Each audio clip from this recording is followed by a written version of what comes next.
Because there is someone watching you. To open windows. Oh, we can open windows this time. Ooh, fuck you! Fuck you. Fuck you. Okay. I mean, Tom. I heard the sneeze. kiss I me. assumed. Kiss me. You're supposed to be daddy, not bro, you know? It opened! You guys, it fucking opened! Oh my god, the sword scared the shit out of me! She don't know where I am. Barbecue chili, obviously. She don't know where I am. Oh my god!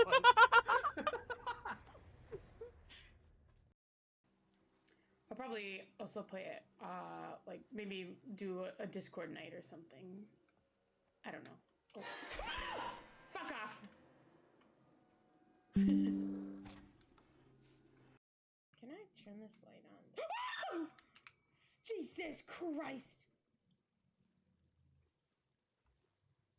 There was a person there, right? Oh my god. Okay. Sweetness. No, you! You! You're a you, sweetness. You! Am I pointing Hold on. at the right direction? You! Wait, you, no, you, down. Shit. you. I'm pointing up! Down! You! You! You! You! Because both Here is my pound of flesh. Yum, I want your flesh. Oh, shit. I didn't finish that. I did not finish that sentence. I'll make it down there. It'll be fine.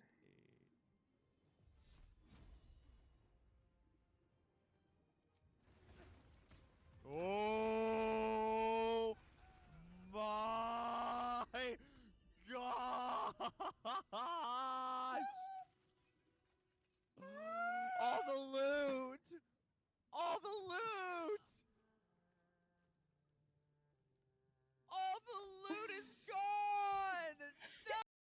I see. Simpin is sending me love. And Tiff is just here to fuck with me and make me scream.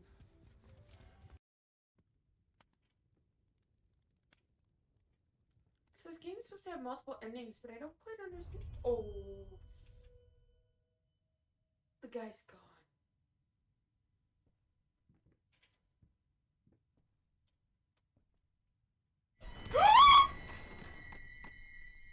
Oh my god. I'm sorry to your ears. I was not expecting that. Holy shit. Okay. Oh, Jesus Christ! Jesus Christ! That's what I said, Leon! What do I do? Hello? Who would ever do that? You know who would do that? A crazy bitch. And, then... Oh, God.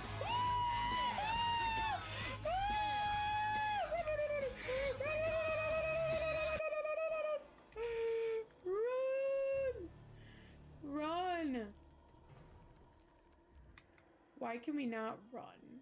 What is wrong with us? Random dancing! Okay, we made it.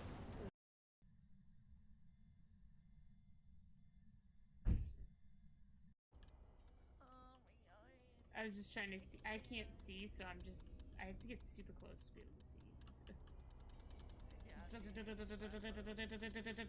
Oh, hey. Your hair looks purple. You should see it on my stream. So yours is purple, right? Yeah. Mine actually is purple. Yours is not. Okay, it's done. Clock out. Let's go, Irish. I was just gonna say, yeah. Ayo. Distract him. Just distract him. I've got Unbreakable. Just distract the fucker. Just go through the window and just get out. Ah! God damn it. Oh my god. I made it. Watch out because he's got the shooty thing. Yep. Come on. I'm come out. on. Oh, I just missed his gun too. Switch. Oh, now I'm out. Loop, loop, loop, loop, loop. Dodge, dodge, duck, dip and dive. The bone in the bedroom, and you know, the ghost is just trying to get laid. That's what he's trying to tell us. That's what he's trying to tell us. No. Okay, so our sugar mama's here. Everyone, sweetie's here. No need to fear. You'll have all the equipment. Well, Soon. like, literally, we were doing the first round, and it was like, take a photo of the ghost, and I was like, I was too far to afford a camera, so... Oh, my Jesus, you're ugly! Wow! Where is he? Alright, what's up, guys? Oh my gosh. I'm pumped, I'm excited, I'm nervous, all the things I'm gonna throw up, it's fine.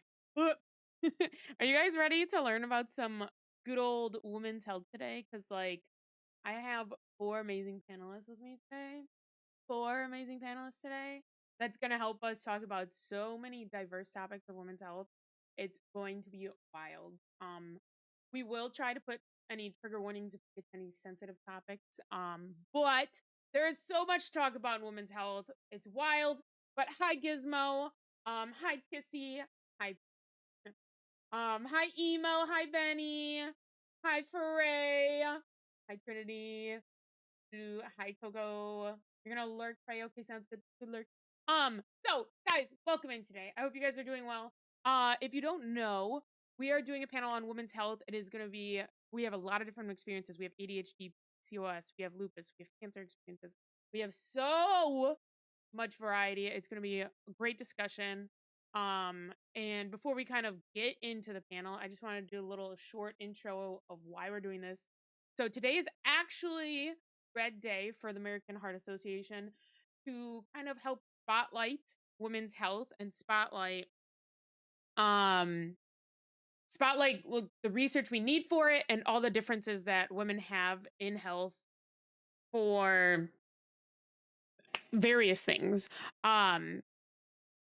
And so Oreo cake. Oops. Hi, Heidi. So we did just have that donate go off in chat. You can donate there, as well as if you do exclamation point free. I knew I forgot to do something. I was gonna put a timer for this. For every like that's on the Blue Sky post, I will donate $1 up to $50 to the cause as well, because the likes are a free way for you guys to participate and help spread the word so that we can, you know, keep the awareness going. The reason why we're doing American Hearts Association for this is they do have a specific part of their foundation that focuses on researching for women. And that's huge because, fun fact, it's an insanely low 22% of primary care physicians and only 42% of cardiologists actually feel equipped to assess heart disease risk in women. So I have better odds of winning at blackjack than I do at having a cardiologist that knows women's heart health. So to me, that's like freaking wild. Welcome in, guys. I'm just doing a quick intro here. And the other thing that's huge, which is why we're kind of doing this, is 1 out of 3 women actually do pass from a heart condition of some form. And for women or for men, it's only 1 out of 4. It's still big. It's still one of the biggest like killers in the world for women and men, sorry, for people, but it's even worse for women than it is men because there aren't studies out there showing how it differentiates. Women are 33% or 30% less likely to actually get CPR because they won't think that women are having heart attacks when that is what is happening. And so this is kind of us trying to help raise funds for that. If you guys do go to the donate link on the Tiltify page, it does show various ways that your money can be an impact. So for $25, it could be what provides an hour of access to powerful microscope. For research, $40 could get 2 hours of research, right? $50 is the average cost of a CPR class, and then $100 is the average stroke rehab therapy. And it's all listed on Tiltify for you guys. But those are kind of ways that it could potentially, your money could potentially help with health research. And fun other fact to ground you guys in why this is such an important topic is that we didn't actually start having women's research for health until the early 2000s. There was an attempt in I want to say it was like 1960s, 1970s to get some research started, and it was shot down hard. Like people were like, "Yeah, we're not going to do that." So, we have a very fresh amount of years for women's health. And that's kind of where 70% of new doctors kind of reported that they literally get no training or very, very little on gender based medical concepts. Not just heart stuff that I was talking about earlier, but anything gender based, they don't. 70%. 70%. That is wild. Um, so that's kind of what we're doing here today. And I do have some lovely panelists I'm going to bring on here shortly. The other thing I just wanted to know is while I was doing my research on research is that while we all kind of know this fact that women have lived longer or typically live longer than men on this lovely earth, while we live longer, we typically have chronic illnesses and we have more painful lives while it's longer. And they did do research on this and they kind of equated out length with like chronic illnesses and all the painful pain that women experience. And it actually ended up playing out with if you adjust for quality of life between men and women, which is wild because women on average are about like 10 years difference throughout the different countries of the world. It's 10 years that women live longer than men. But because of how many chronic illnesses we are, it's equal. So that's wild. And we don't have research on those to help treat them or make them less hurtful. And yeah, so with that, I'm gonna bring on our lovely panelists here. Are you guys ready? All right, we'll bring them on. All right, we have Peachy, we have Coco, we have Trinity, and we have Oreo Cakes here with me today. Hockey out here educating. No. You guys are gonna be educating with me. So yeah, that's kind of where we're at. We're gonna start with some introductions so that we can all just have a quick basis and do some introductions of everyone, just so everyone knows who we are. Not everyone knows each other, right? And then also kind of a little background that you guys want to provide of maybe your experiences in healthcare, maybe. Let's start with Coco. Oh wait, hold on, they can't hear you. Hold on. I forgot I have to maybe like, you know, unmute stream for you. Okay. And There. Okay, now they can. can they hear me now? Yeah. Yes. Okay. Hi, everybody. I'm Coco Confession. I have lupus, so that's why I'm here. So I'm going to talk a little bit about my experience with an autoimmune disease and the wild journey that I've been on through diagnosis and treatment and all of that. But here on Twitch, I am a super variety streamer. I not only play games, but I'm also a musician. So I play bass on stream, and I'm also a crafter. So I do cross stitching as well. So I'm also a speed runner and I do challenge runs. So you never know what you're going to get on my channel. Sometimes I don't even know until 5 minutes before I go live. So if That's so if fair. a little bit of chaos is what you like, that's what you're going to get. So yeah, thanks for having me. I'm really honored to be here. Here.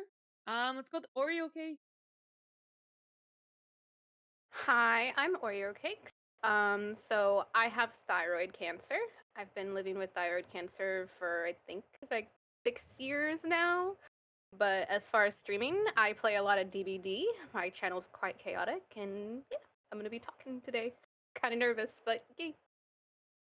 I think we're all a little excited, nervous. No, I feel like nervous can come off as Trinity. Yes. Not moi. Hi guys. I'm Trinity Blade 190, and I suffer from PCOS, and that's why I'm here to talk about mainly the portion of infertility and weight loss with PCOS. I play a whole bunch of different games, but mainly I just try to be a creative space on Twitch because I feel like we need more creative spaces to where people can feel free to roam, make crazy and wacky, goofy voices, and just, be themselves. Oh, okay. And last but certainly not least, PG. Hello, I'm Peachy. I'm actually I have a sinus infection, so my voice I'm a little bit nasally, which is perfect for women's health. But I'm a variety streamer. I also have ADHD and OCD, and had two very different but very strange paths to getting diagnosed with each of those. So that is largely what I'm going to be speaking about today. Yeah. It's been an interesting time trying to get diagnosed, specifically with ADHD. So I've a lot to say about that. Oh yeah. Thank you, Earl, for $100. Let's freaking go. Nice. Thank you. Oh my gosh. Thank you so much. I really appreciate it. That's awesome. That puts us a third of the way to the goal already. Shoo. And then I love being oh my gosh, Earl, get out of here. And then if you don't know who I am, 'cause I know there's a lot of different communities mixing in here. I'm hockeyjetty. I'm the host here today. I have a lot of variety of things for health and whatnot. I do have ADHD.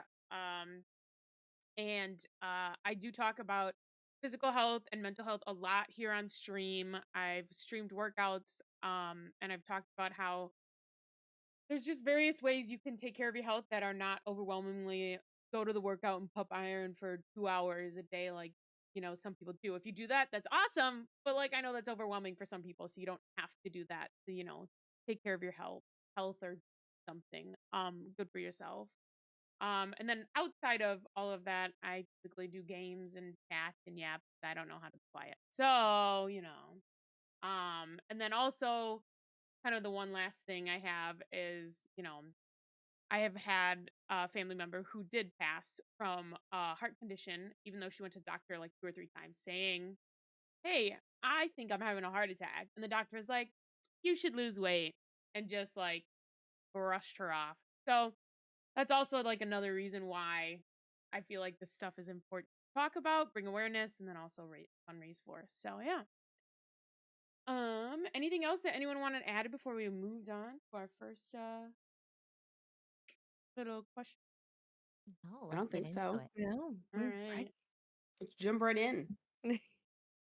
Perfect. Okay. So, first question, what ways have you had to advocate for yourself in like the healthcare system or anything like that? And we'll start with Peachy. We'll go. Okay. So my ADHD diagnosis was the first.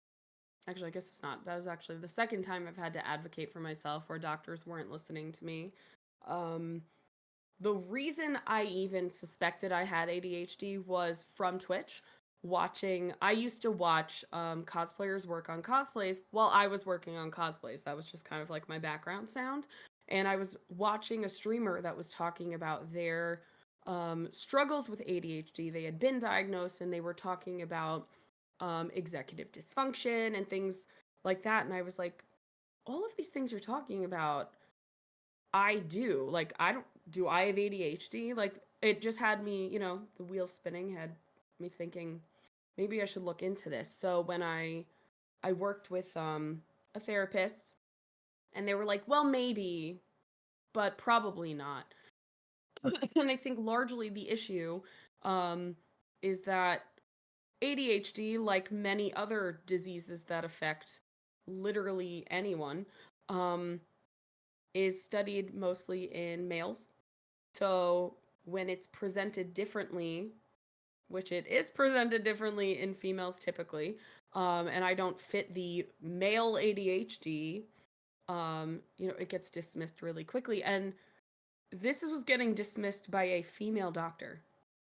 I think that's the most important thing to note.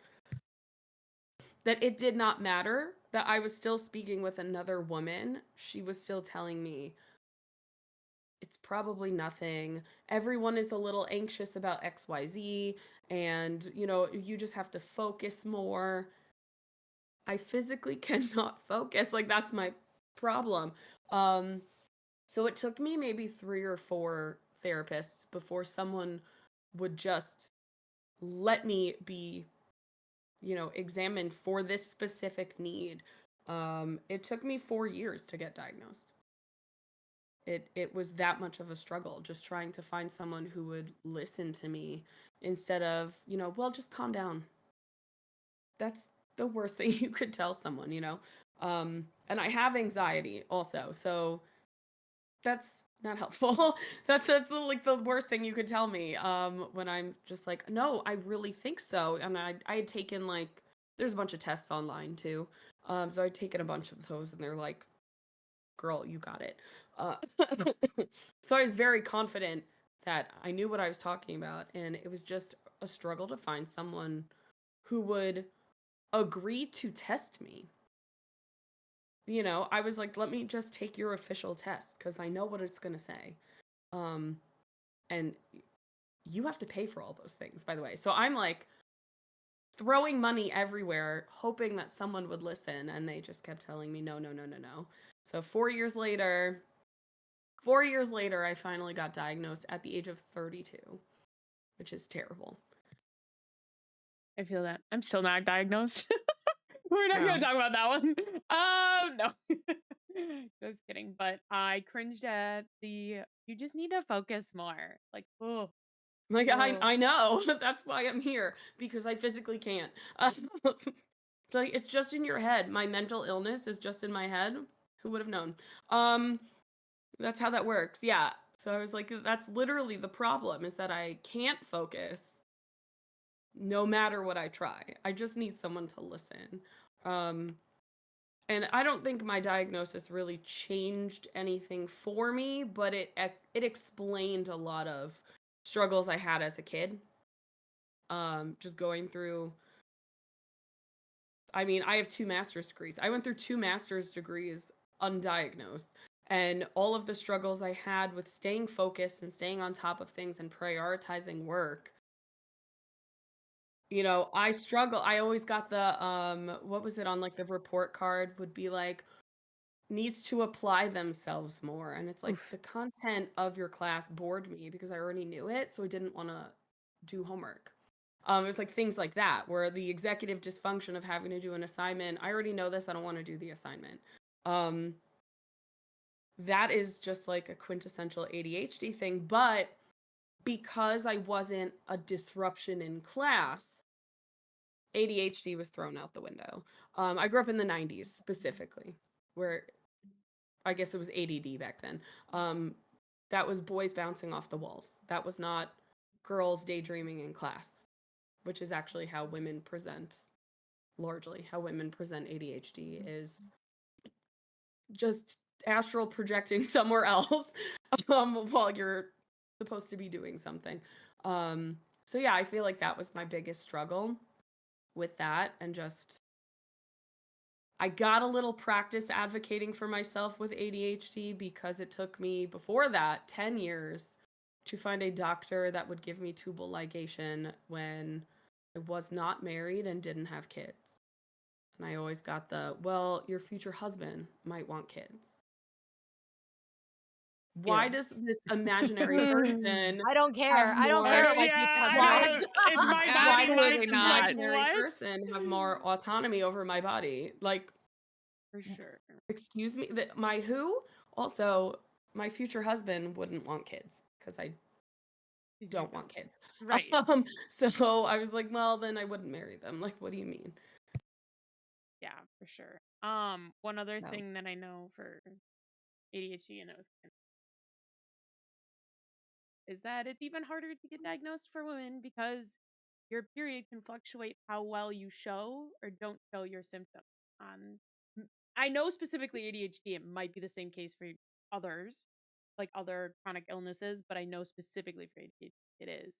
And so it is definitely been harder with that on that. But on that, Trinity, did you want to talk about what ways you've had to have? Yeah, I can. So my first experience of trying to advocate for my health wasn't related to PCOS at the time because I was so young I didn't realize that I had it. I didn't start showing symptoms until my earlier 20s. But I started getting chronic nosebleeds, which I know is kind of gross, but like I was at work and I would just start like free bleeding through my nose. And I went to urgent care 3 times for this in the span of 1 month. And they wouldn't stop. And they're like, "Oh, don't worry about it. Here's some medicine. You're gonna be fine." And then one night I thought I had to go to the hospital because it wouldn't stop bleeding. It bled for 12 hours. And I looked it up. ENTs can go in and cauterize the veins in your nose. And I made an appointment, and I unfortunately got to see a woman doctor, which you would think would, listen to me, going through these issues. It's not just me, thinking about because hormones and everything. It's like it's legitimately happening. She refused to cauterize my nostrils. And she said, "You don't want to do this. It barely works. Just take this medicine, it'll go away." I had to stand in that office for myself and tell her, "No, please, please, just cauterize my nostrils. I can't do this anymore. Like, I'm losing so much blood. Like, I don't want to go through this anymore. Please just do this. I know you're saying that it barely works. It has a 50% chance of working to prevent nosebleeds." And it really felt like, because I was so young, I was 19 at the time, that the doctor that she thought I was making this up for attention or whatever, but I really wasn't. I was so desperate for relief that I literally had to stand my ground with this doctor to be like, "Please just do this procedure. I'm paying for this. Please just do it." And they did end up doing it. And I have not had a nosebleed since. It's been 12 years since I have had a nosebleed because of that. But that was my first experience with that. Um, and then the next time that I had to really advocate for myself, I unfortunately had to go back to that same doctor because she was the only local ENT in my area. I had tonsillitis 10 times in 1 year. It kept coming back. It got to the point where I had to leave my work early and they gave me 2 shots. My first ever booty shots, by the way, which was Decadron and Rocephin, which are steroids, because my throat was just closing up because it was highly, highly infected. I didn't know it at the time though. Um, and I kept the third time I had to go in there for steroids, I had asked about getting surgery done. I had always naively wanted to go through my entire adult life to never go through a surgery. Very naive of my young self to ever think that I was going to go through life without a surgery. Um, but I ended up looking up that you can get a tonsillectomy done, right? Which is they completely remove your tonsils. And I repeatedly went through so much pain, and I really didn't want to go back to this doctor, right? Because I'd been going to urgent care each time. I made the appointment because I, for an entire year, thought that I was dying. I couldn't eat, nothing tasted good. I had no passion for life anymore. I was a shell of myself because of how much pain I was in. Everything was swollen. That became my new normal. And I knew I could fix it if I elected to get this surgery done. But I knew I had to go back to that same doctor. And sure enough, I tried to advocate for myself, but at the time, I had my mom with me, and my mom put her foot down and she helped advocate for me. And she said, "My daughter has had tonsillitis 10 times this year. You will be taking these out." And I I learned from my mom very quickly that in healthcare, us as women have to really stand up for ourselves and come with facts and not leave a room until they sign documentation saying we will perform the surgery on you. And it was really terrifying because I never wanted to go through a surgery in my life. And it's your throat. Um, and that's some scary stuff to go, and that's very delicate tissues and everything there. And I honestly, because of like trying to look into like what was going on and if there was a preventative measure for me to take, it could have been a lot worse because other doctors just wanted to prescribe steroids and medicine instead of actually looking further. My tonsil actually had an abscess that went all the way back. It got infected because they're like, take this medicine, take these steroids, it's gonna go away, but it didn't. It's festered, and now I'm missing almost all my muscle back here because they didn't want to dig deeper. Because just having this basic medicine's gonna fix you right up. And so ever since then, I've always tried to really advocate for myself, and when I started showing symptoms of PCOS, I didn't back down from my doctors. And it feels really mean to do it too, but you have to fight for advocating for your health with these doctors because they, unless you find a really good one, it's not all of them, but it's very rare. Because if you don't, it can be worse later on. And the biggest thing is like knowing your body and when to fight for it. I'm so nervous. I haven't talked about that in a while. Well, thank you for Great. like feeling comfortable. That is wild. Like, and it is unfortunately not uncommon, which makes me so mad. So mad. And it's crazy too because tonsillectomy is such a common surgery. So it's Yeah. so weird that they would stave that off and try to just feed you a bunch of pills when this is So a surgery people get all the time. Like that's a completely their reasoning common is surgery. that there's a lot more complications when you're an adult versus being a child. But I'm more than willing to take that risk because I knew it was the right move for me. Yeah. I mean, But you're having they, complications at that point. So yeah. who cares? I'm like, Right? bring it on. I've Oh my god, we disappeared! lost Trinity. Trinity got so passionate. She yeeted her camera. I think she just crashed out. Trinity said, and I'm done. I am done with these people not listening. Drop the camera. Whoosh. Mic drop. Yeah. Yeah. Oh yeah, that's how I learned to advocate. For sure. It's so fun. I'm sorry. Do you want to look at the kitties to calm down? Yeah. Look at the I kitties. do love the kitty. Oh my Oh, gosh. He's just like looking at you like, why are you doing Little this to Mickey. me? He's the best boy. He's got a little scab though. Don't pay attention to that. No, he looks The so ear fluffy. scratches. His name's Einstein. So bye, man. Well, with that, let's go to Einstein. I mean Oreo. Okay, everybody. My experience in women's health care. Defer to my owner. No. Meow. Well, he was with me through all of my bullshit. I mean, excuse me. So I'm gonna put him down because he's gonna distract me. And I'm allergic to cats, but I love him. Okay. So my experience needing to advocate for myself. So kind of like a story like everybody else's. I went for a regular women's health checkup and I hadn't noticed anything because like I didn't pay attention to stuff like that. And I was around 21 at the time. So I went for a check-in and they do, sorry, I'm nervous. I'm shaking because I don't talk about this because it's the thing in my life that really like scared me because like I'm terrified of doctors now because of all this happening. But I went for the checkup and I got my regular women's checkup. They check all your bits, and then the one bit that they did check was my neck. And they felt my neck, and my neck was swollen. And like I said, I was 21, I was naive. I didn't really notice it. So I'm just gonna show you for reference what my neck looked like back then. I don't know if you guys can kind of see it, but this Oh, is what wow. my neck looked like. And it turned out that I needed to go get an ultrasound on my neck. So I went and got one done, and there were 12 tumors on my neck. 12.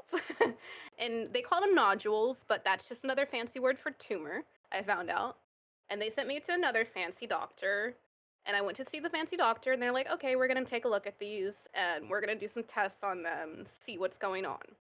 And they numbed my neck, they put a needle in there, and they biopsied it. And they're like, okay, well, it's benign. There's no cancer there. Everything's fine. So you can either get it taken out if you don't like the way it looks. You can have the surgery. You can get it taken out, and you won't have to, look like that anymore. Because it looked weird because my neck was like that. But like I was scared of having surgery because I was like 21. I had a 1-year-old daughter. That'd be neck surgery where they'd have to cut it into my thyroid and take it out. I'd be on pills the rest of my life. So I was like, let me not do that. Let me not do that. Let me just wait until I can feel like I can handle that. So I waited and I go back maybe like 4 months. And I'm like, all right, I don't like the way this looks. Let me take it out. They're like, okay, we'll get your surgery scheduled. I get the surgery. It's horrible. Um, at one point, I thought I was going to die because my nurses forgot about me. And I have a calcium deficiency due to my thyroid being taken out. And they didn't come bring me any calcium.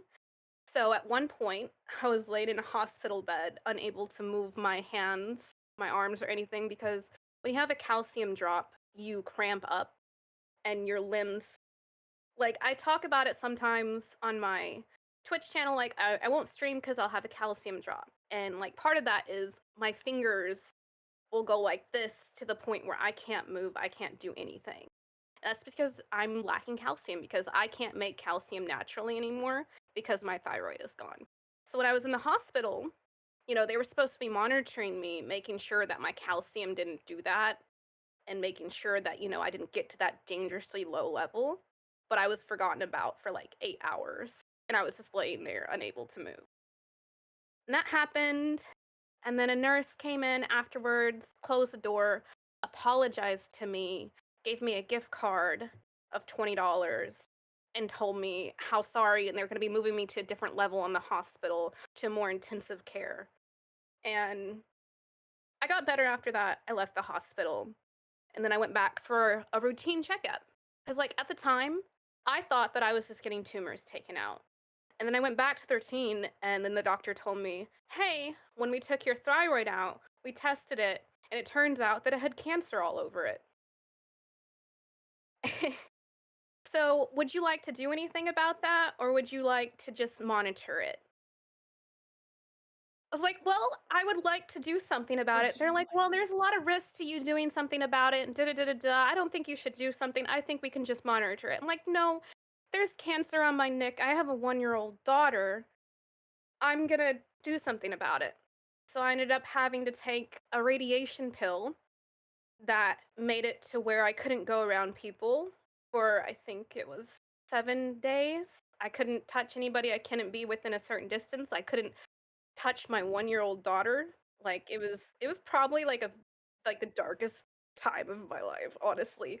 And like at the same time, I was recovering from the surgery at the time. Like I just had my neck cut open, so like I was recovering from that, had surgery, getting used to taking a pill every day, and like it was just a terrible experience. And like nowadays, like every time something goes wrong with me, I'm very upfront to doctors. I'm like, hey, we're gonna do this, we're gonna take this test, we're gonna do this. That way, 4 months later, I'm not growing cancer on my neck that you guys didn't even know was there. Because I only went and got my thyroid taken out because I didn't like the way it looked. And they had tested it before saying, oh, there's no cancer there. You don't need to worry about it. But if you don't like it, we can take it out. But because I decided, like, I don't like this. I don't think this looks healthy. I'm going to take it out. And then it had cancer. So, like, that's my experience having to advocate for myself. That is wild. Yeah. Like, oh my lord. Would you like to do something about it? Like, oh my god. Yeah. Crazy. My jaw just dropped. I don't even know what to say. Oh my god. Good thing you went back soon Yeah. enough that they could do something about it. Exactly. Imagine What if if you it told had spread? Like, what if it had Yeah. spread up? It could have spread to my brain. It could have spread.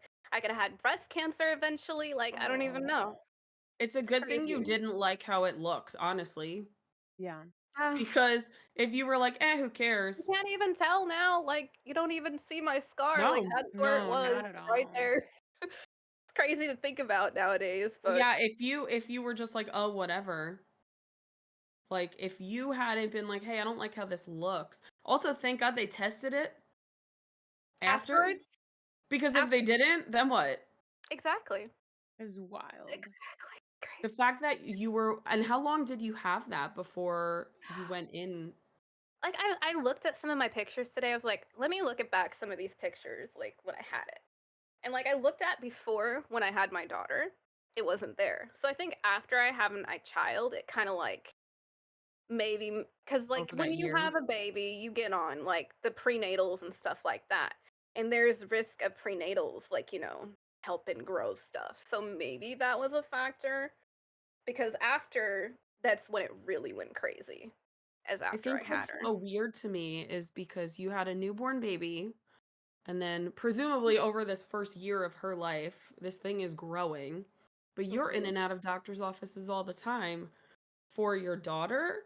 And the fact that no one was like, "Yo, what's going on over there?" Like, no one, no, not a single doctor was like, "You should get that checked out." Like I said, it Which, got to the point of it being that big on my neck, yeah, to me being like, "Hey, that doesn't look right on me." You know? that's what's so weird to me is that I mean, babies are in the doctor's office all the time, which means you were in doctor's offices all the Mhm. time and no one pointed out you should get that checked out. That looks a little questionable. Yeah, but it was a Meanwhile, free health if you clinic. made one video on TikTok, 75,000 people would be in the comments like, "Girl, get that checked out immediately." Um, Right, but it was a free women's health clinic that took me and told like, "Hey, you need to go get your neck looked at, go to the doctor. You need to go do this." Like, them telling me, yeah, a free that's health so women's clinic weird. telling me like, "Hey, go get checked out. There might be something going on." Crazy. Literally, that's so wild. Coco, you want to share your story? Yeah. So, I like I said earlier, I have lupus. And just a little bit of a background about lupus because I know a lot of people don't know about it, except for like maybe house where they say it's never lupus. It is lupus quite often, actually. It actually takes an average of 6 years to get diagnosed with lupus, which is wild. Lupus is an autoimmune disease. So what happens is your immune system is overactive. And instead of attacking bacteria, viruses, the bad things that enter your body, it attacks healthy tissues like your joints, your heart, your kidneys, your lungs. And so when you are going through the diagnosis process and it's taking that long, your immune system is ravaging your body and doing irreparable damage. So, and I'm going to also give you another stat, which is going to make you go, aha, that's the reason why it takes 6 years for people to get diagnosed, is that 90% of lupus patients are women.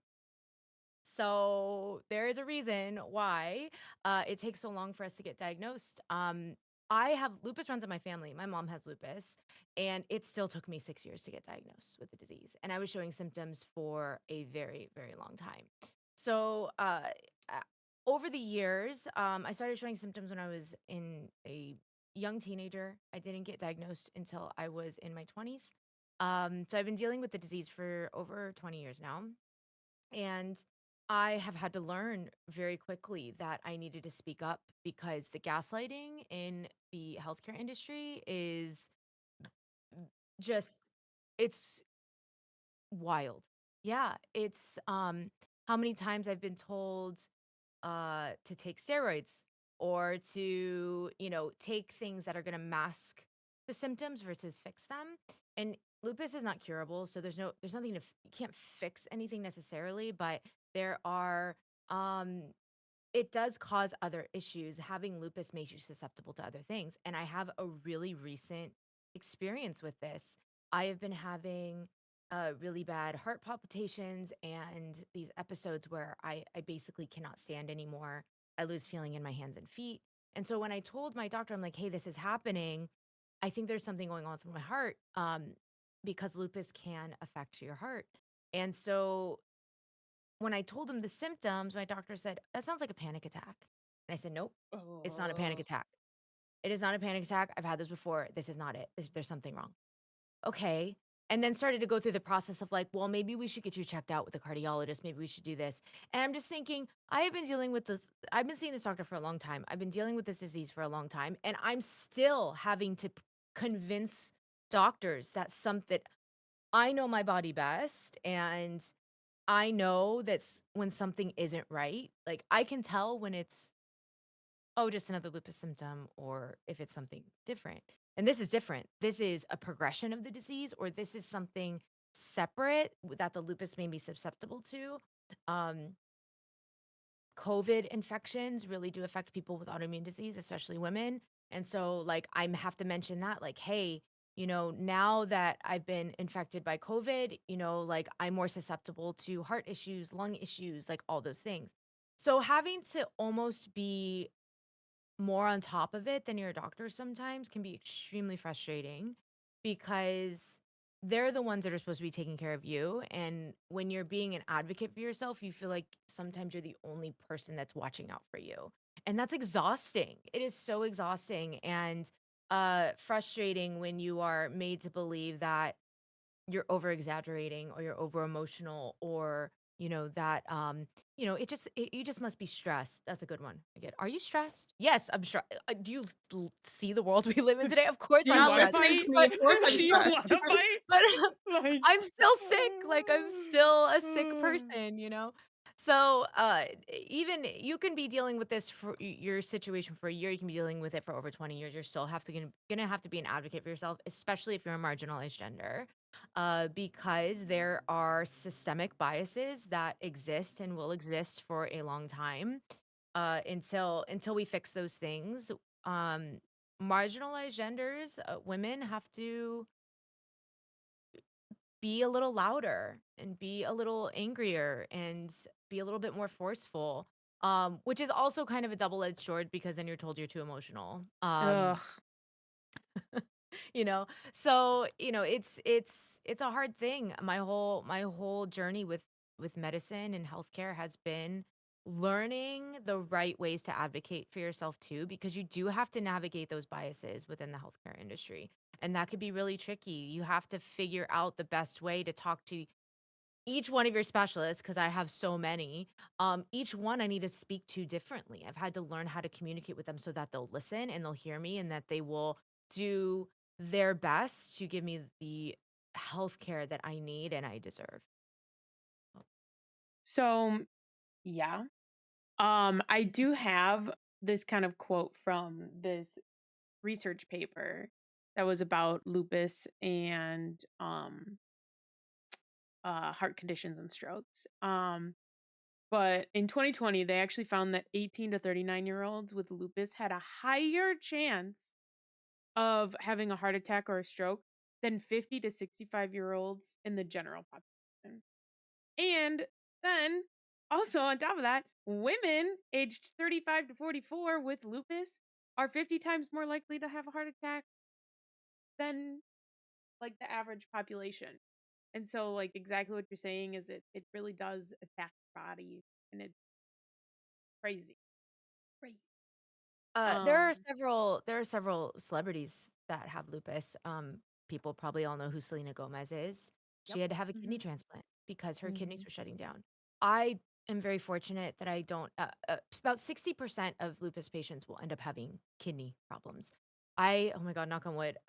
We have protected my kidneys this whole time, but I do have lung involved lupus, and so I have inflammation in my lungs. So COVID was really scary. COVID time was like really, really scary for me. Um, I get lots of pain in my lungs. I have a hard time breathing. And now I'm having like heart issues. They have found inflammation around my heart in the past. And it is true. Lupus is one of the leading causes of death amongst young women, um, because it just causes so many issues. And that's why it's also really tough to diagnose as well, because it manifests in so many different ways. So, on top of being a woman and trying to be heard, it's also a very, very difficult disease to diagnose. And so, yeah, it's really it's quite scary when you're young and you have pain and you feel like you have the body of an 80-year-old and you're only 20. It's um and you feel like you're also fighting up against the world because you just want to be heard. it's a scary thing. For some things I thought of and I wrote them down as y'all were talking because I don't have your amazing story. From all the different things I have read, my like one that I related a lot with for like that was kind of talking about how men will be like, "Are you stressed?" Or not just men, but doctors. Are you stressed? Is it because of weight loss? Like I got in a car accident when I was like 17 because a drunk driver was driving and I was driving and we ran into each other, you know? Um and I had to do physical therapy and I remember I was 17 at this time. Okay? I'm a young and I really wasn't fat by any means. Like I played two sports, all that stuff, but I just wasn't like the stereotypical skinny of what 90s kids, early 2000 kids were, you know, or supposed to be. Let me rephrase. And I remember the doctor being like, not focusing on my physical therapy for my back from this accident, and literally being like, um, you know, you really should work on losing weight because you can't hold a plank as long as the average boy your age. I'm like, well, first off, I'm a woman, but okay. And having comments made like that, and that's something I kind of thought of. And then also something that I learned, I didn't learn because this came off of something you guys said of like learning things that your doctors don't even tell you or maybe don't even know, is that when I was younger, I got on birth control when I was 16 because my periods fluctuated nonstop. Like I would have it maybe 3 weeks in or 3 weeks after my last one. Sometimes I'd have it 5 weeks after my last one. And something I learned, like it was it 2, 3 years ago, maybe I don't know, maybe it was two, is that your period can fluctuate based on your weight gain and your weight loss. And I was playing two sports, so if I had a week where I played in a tournament, I'd be burning more calories than I ever like for the sport, and so I'd be losing weight, and then my period would come in earlier and later, and so like I had been on birth control for oh god, how old am I? Like 10 years because I thought I needed that to control the stability of my periods. And it's not true. It's because of weight loss and the way that your periods fluctuate with that. And that's something that my freaking little brother is in school or was in school. He graduated for some medical stuff. And he learned that in his first biology class. But my doctor couldn't even tell me that when I told them I was having problems with like my period fluctuating. I know this is not necessarily as deep of a topic as you guys, but just in a different way of maybe how people can see it as well. I still am not diagnosed with ADHD. That's a whole different thing. Uh, but the other thing someone touched upon eating at some point, I don't remember, or it made me think of, and we talked about how everything is kind of made from like men and men's healthcare. And during the research that I was doing, it was actually noted that the reason why we always have like those nutrition topics and the whole topic of nutrition kind of first originally started, it was not for women. It was not for women at all.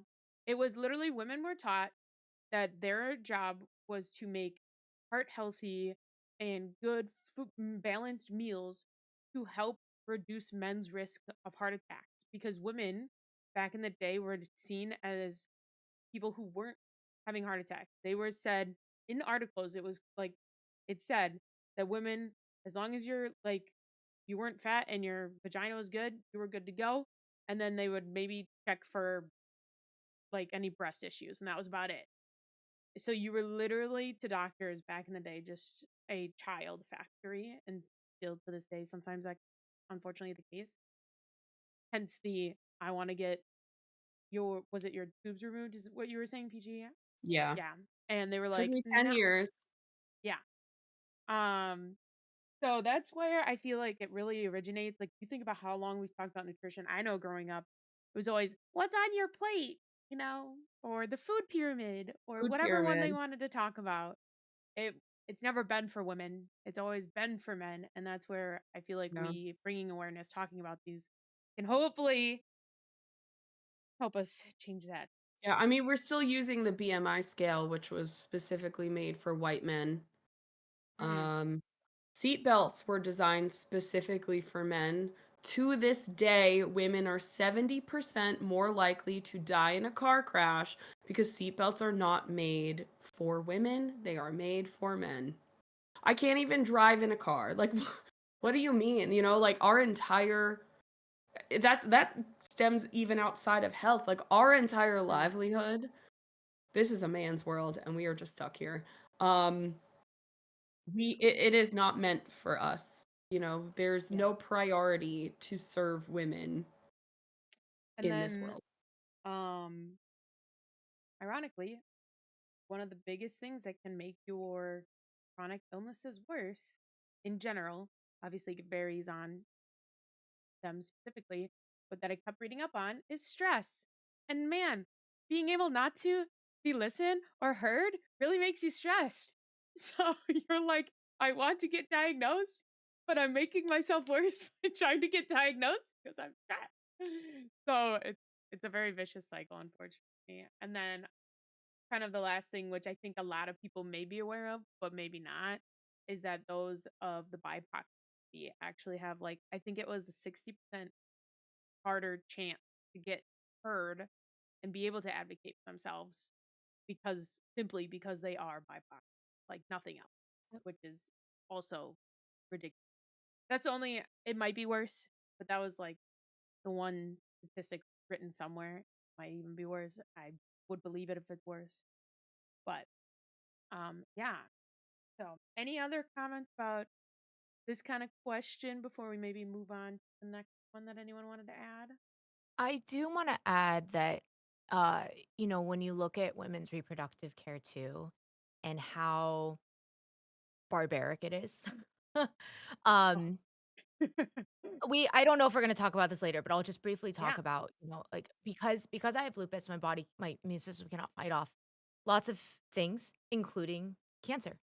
And I had a situation 2 years ago, where I went in for my normal routine checkups, and they found something.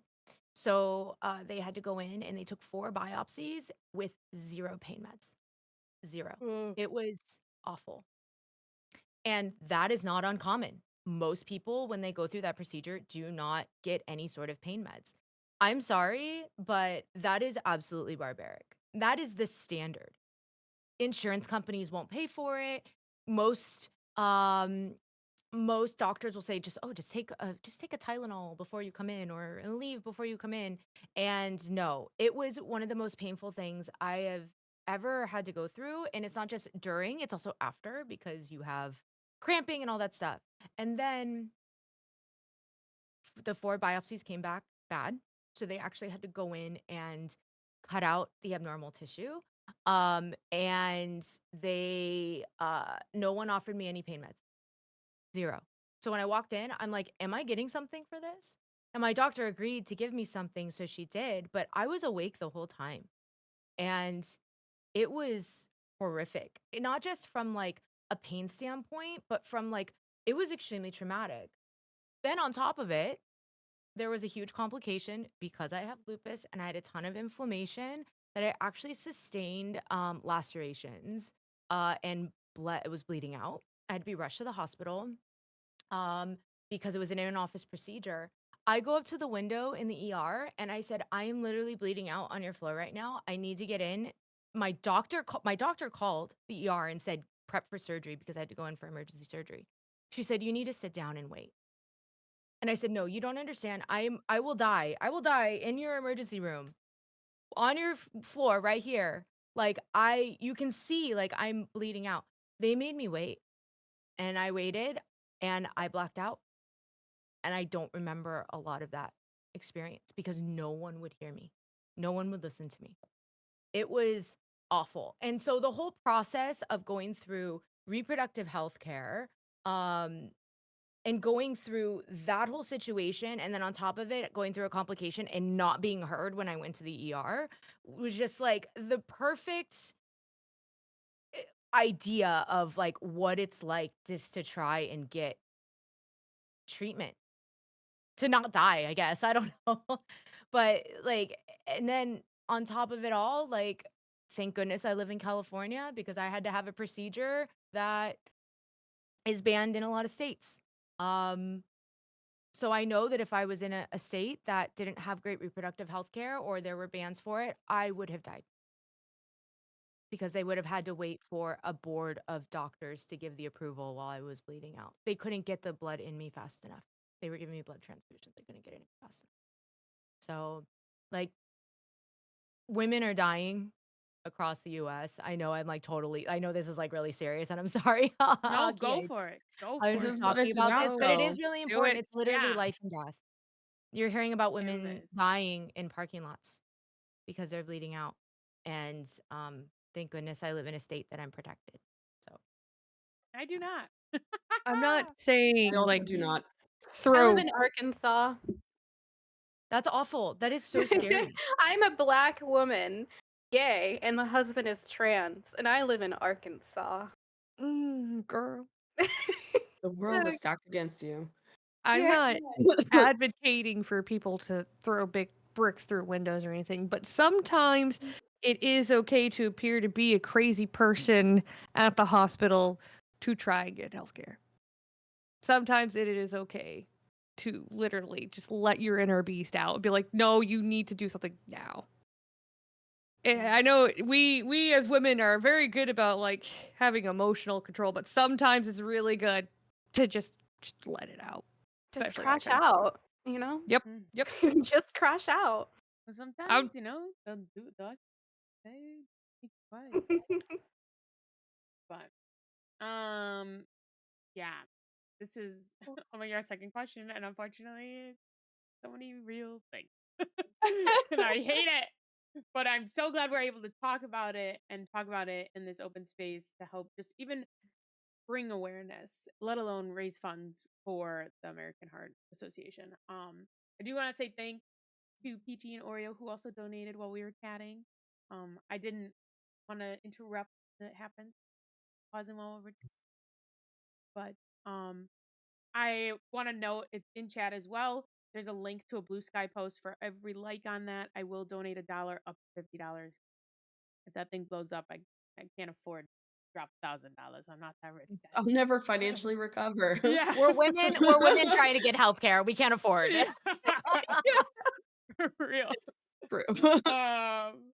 But yeah, that's kind of out there. And if you are curious what your money could go towards, there's also little things that it can potentially go towards on the Tiltify link that there. So anyways, our next question is what are some kind of key indicators that told you something was wrong?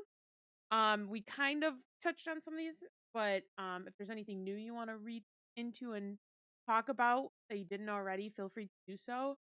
And we started with PP on that last one, Started with right? me last time. So let's go Mhm. with Trinity.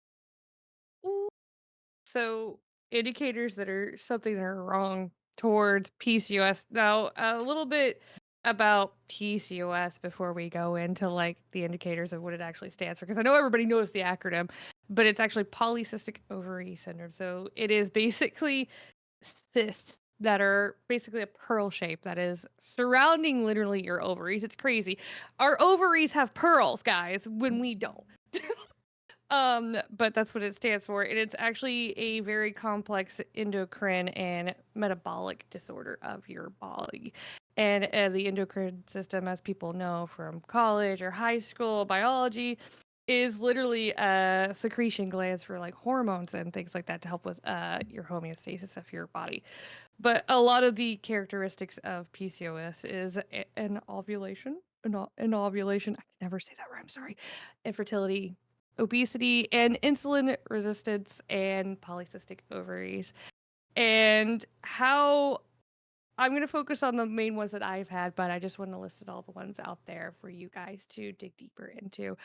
Um, so one of the bigger indicators for me as I progressed in my life that I noticed that there was something wrong was my periods.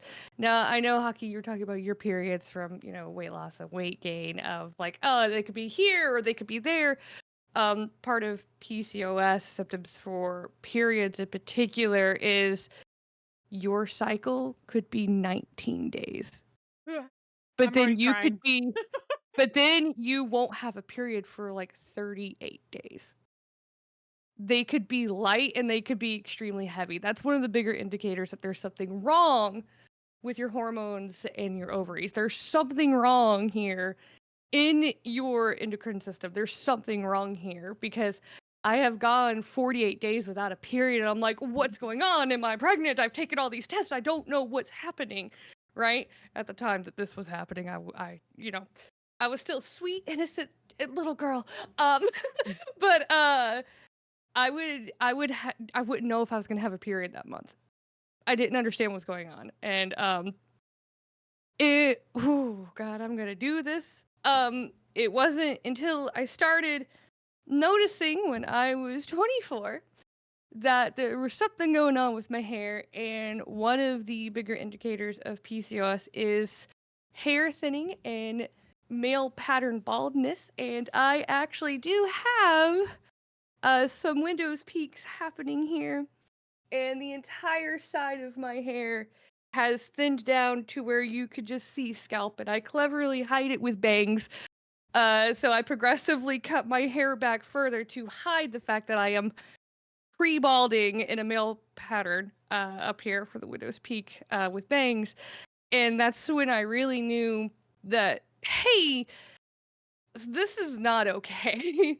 I am in my early 20s. My hair should not be doing this. There's something that's wrong. And another symptom, another indicator is weight gain, and you not being able to get rid of this weight. And normally it pulls in your lower belly. Doing some research on this over the past couple of weeks, that PCOS as of 2023 affects 8 to 13% of reproductive age women worldwide, and 70% of women go undiagnosed. And I am up to one of those percent that went undiagnosed for a really long time. And I couldn't understand why I never had the body that all these teenage and young adult girls had. I'm like, I don't necessarily eat that bad and I'm really active. I don't understand what's going on. And when I ended up having that surgery from my tonsillectomy and everything, it kind of made me want to go deeper into my health, and I had a bunch of other stuff done. But during that time period, I got diagnosed with PCOS. And trying to find out if I could cure this, which by the way, there is no cure for PCOS. It is a lifelong disorder that you will have. Was really hard, but I'm happy that I researched and I looked into it and okay, I am displaying 3 of these indicators already. I need to get it checked. And it's really, really hard when you realize that you have something, and trying to take care of it knowing that there's no cure for it is kind of sad, but we're here, we're trying to thrive, and if my indicators can help anybody out there that's a chat or people watching the VOD, if you think that you have something that we're talking about today and you have heard these indicators, go get checked. Try and advocate for yourself as hard as you can, because PCOS is one of those that's kind of really hard for doctors to diagnose because it could be a whole bunch of different other things. It's a very specific thing to try and diagnose for. But another indicator is if you have issues with your metabolic rate, because it does affect your metabolic system in your body. So another one is hypertension. I didn't start getting the hypertension symptoms until about 6 years ago, where I would literally have high blood pressure every single time I go to the doctor. It does not matter. But if I just sit here or I stand up, my blood pressure has always been red, indicative of 180 plus. It's really hard to get it down, and just get yourself checked, guys. If you have symptoms, go get yourself checked. Just try really hard, advocate, push. For those who don't know what hypertension means, it does mean high blood pressure. Just so you guys are aware. I didn't know that for the longest time when I was younger, so I just wanna when we say a medical term, I'm like, I just want to say what it is real quick, just so everyone is aware. Um, because that's unfortunately also a problem we don't necessarily get educated on. Things. Agreed, 1,000%. One of the biggest things that they say is you really, even though it is hard and you have to advocate for yourself, if there's something wrong with your body, you go and you get it checked and you push and say, hey, I have something. I can tell. I know my body. I think Coco, you said this. Like, I know my body more than you do. Like, there's something wrong. So, You Yeah, also we're learn. living You with our learn. bodies 24/7. yeah. Yeah. You know? Mm-hmm. Like, and sometimes you do know more than the doctor. That's just, they might know Yep. the fancy medical terms and all that, but like they don't know what it is to live in this shell. Um, so that's honestly why it is so important to you have to be your best advocate because no one else is out there for you. That's unfortunate, but Yeah. you I got to be the number one person looking out for you. for sure. I did grow up in an area that had a lot of medical advances, like very much a place where people when they were first starting their career in the medical world kind of went to learn and stuff like that. And I have since moved away. And I can tell when I go to even just the dentist, which seems the silliest thing ever, that I'm like, whoa, I am aware that we do not have like the education here that was there.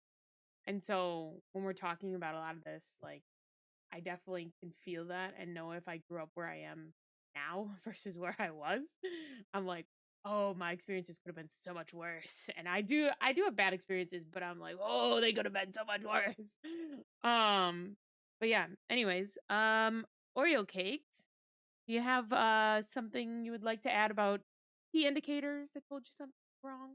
I know you kind of already touched on it with it, but Um, as far as key indicators, like do those self checks at home. Like, I mean, like you get advised to do the self checks, but like honestly, if I had done more of the self checks, I probably would have noticed my thyroid issues sooner. And like now my key indicators with my thyroid issues is am I more irritable today or am I more slow and down? Because sometimes like I'll skip out on streams because I don't feel like it because I'm really, really tired. And that has a lot to do with some of my thyroid levels and my calcium levels because sometimes I just feel absolutely drained. And that's a big indicator of thyroid issues too, is feeling drained and down. Or it can be a thing with hyperactive thyroid to where you're overly animated and can get easily irritated. And a lot of people get diagnosed with being bipolar instead of thyroid issues because the doctors, oh, you're just crazy. There's not something wrong with your thyroid. You're just crazy. We're gonna do this for you. You're gonna do that. You're gonna calm down, take some anxiety meds, stuff like that. Because like that's kind of how it started for me in ways because I went to the doctor before for like anger issues and stuff like that until my neck started getting bigger, and that's when they're like, hey, we can visually see something's going on with you, let's send you to this doctor. So like the biggest thing is like know your body and do the self checks would be my thing for key indicators. yeah, with the self check, if you're like, I don't even know where to start, do a health journal where you say how you feel one day, things you've noticed, like, and it can help if you look back and you're like, is this how I've always felt? Um, that's something that was also kind of indicated as like a way to help you. I know growing up, there's a lot of things that I brushed off. I was like, ah, that's just me because I'm grown up. Like that's just what I think my body should do. And now I look back and I'm like, oh my god, that is not how it should be. Oh yeah, Coco. I mean, not. I don't really have much to say over Mm-hmm. more than what I've already said. I just was having pains that the people around me weren't. I was more tired than the people around me. I mean, I was a kid when I first started. I was active. I played soccer, and I'm like, why do my knees hurt all the time? why do my lungs hurt all the time? Why am I having trouble breathing? And I just started being loud about it, like to my parents too. Like, hey, my knees hurt and I don't know why. Um, so it was just all these things that were happening over time. I just started to realize like something about this wasn't normal. And luckily, I have extremely supportive parents. I'm very fortunate in that way that they didn't want to see me in pain. So we started going to doctors. And of course, I was diagnosed with a million other things before lupus. They thought I had mono one time. They're like, "Oh, it might be mono." I'm like, "I don't think it's mono." Just But they throwing diagnosed me anything at like, the wall. yeah, chronic My fatigue question: syndrome. What did they try Huh? to say that you had growing pains at one point? That it was just growing Um, pains? no, they didn't. I'm actually surprised, but wasn't like really tall or I didn't like have growth spurts. They did with my brother though. And so I'm very curious to know if like maybe he has something going on. But yeah, I mean fibromyalgia, like all these things. And I just kept pushing because I was like none of these fit, none of these Didn't work. you say your mom also has lupus, or right or no? Yes. Are they And checking your Even brother? even with like her diagnosis, they they still still would not diagnose me. Yeah. that is It like lupus wild. Yeah, lupus is funky because there's no test for it. There's Mm-hmm. actually a list of 11, I believe it's 11, unless they've changed it recently. 11 things that you have to check off like 5 or 6 of them for them to officially diagnose you. So if you only show 3 of them, they can't diagnose you. So, and one of those things is something called an ANA marker in your blood. A lot of rheumatologists will not diagnose you with lupus unless you have an elevated ANA marker. But for someone like me, I have to be really sick, like hospital sick for it to pop positive. And a lot of lupus patients are like that, so people go undiagnosed for a long time. That is wild. Like, hey, I have family history of this thing, but we're not gonna diagnose you. Like, oh my god, like why do you even ask me that questionnaire? Whenever you go, they always ask, Yeah, what's your family history? Why even ugh, that's annoying. yeah. Are they testing your So, brother for lupus? my brother has had some issues and but he does not have any official thing, diagnosis, anything. If they end Mostly up me. you should compare your medical journey with his medical journey. Yeah. It's really interesting because um the difference, like especially with my mom, like I have a much more severe disease in comparison to her. Like mine has progressed so much faster. Um so I don't know if that like had a part in it too, where my mom just didn't have as severe of a case, so they just didn't feel like I necessarily had lupus. Like I'm not really sure. I'm not really sure what, you know. But yeah, it's been it's been a journey, and it was just more of like I'm not like the other girls that are around me. I have more pain and I have trouble breathing and no one else is like me, so there's got to be something wrong. Benny, thank you for the $100 donation. I appreciate it so much. Oh my God. Benny. And then PT, did you have anything to add at all either for Yeah, a little bit okay. actually. So Okay. I talked about my ADHD diagnosis. My OCD diagnosis was very strange because I was diagnosed through a medical study done at Columbia University in 2009. Um, but previous to that, I was diagnosed with general anxiety, which I do have, and several different depressive disorders, all of which I don't have. So that's how that started. But the things I got diagnosed with like I don't even remember at this point. It was a long time ago. But the things I was diagnosed with, I just didn't even fit their descriptions. And I'm like, why are you throwing me in these categories? Like, I don't fit all of these symptoms I don't have. Like, where is this coming from? And then the one thing that I do have, because OCD has, at the time of my diagnosis, it had 5 subcategories. I think they're up to 12 now. It could be more. I don't even know at this point. But I only focus on my own subcategory, which is symmetry and orderliness. I have like my desk right now is crazy looking. All of my things have to be perfectly parallel with one another or perpendicular. Like I need perfect right angles on everything, the way everything is set up. Volume on TV, can we get rid of the numbers? They have to end in 0, 2, 5, or 8. I had to train myself into being okay with volumes ending in 2 and 8 because originally that was not the case. But when those things, I recognize I'm saying these things and I'm like, these are stupid. And I get that because in my head, I'm like, these are stupid. Like, I know they are. But I would have panic attacks over just these things not being in order. And these are things that have nothing to do with anything and affect absolutely nothing. But just having them not the way I want them would send me into like a panic attack. And if I couldn't fix it, it would go into a depressive episode for like a week. Over like my brother who loved to tease me and put the volume on like 13 or something. And he thought it was funny when I would be freaking out. That's siblings for you, right? So my friend had found this was like the year after I graduated college, and my friend had found some kind of like medical an advertisement for like a medical study on OCD, and she was like, I think you have this. And to me, the only thing I knew about OCD was like the people that open and close doors 20 times. And I was like, I don't have that. Like, I don't know what that is. That's not me. She's like, no. There's like other things that are OCD. I think you have this. So I went and I had to do a million different like written tests, interviews with therapists and psychologists.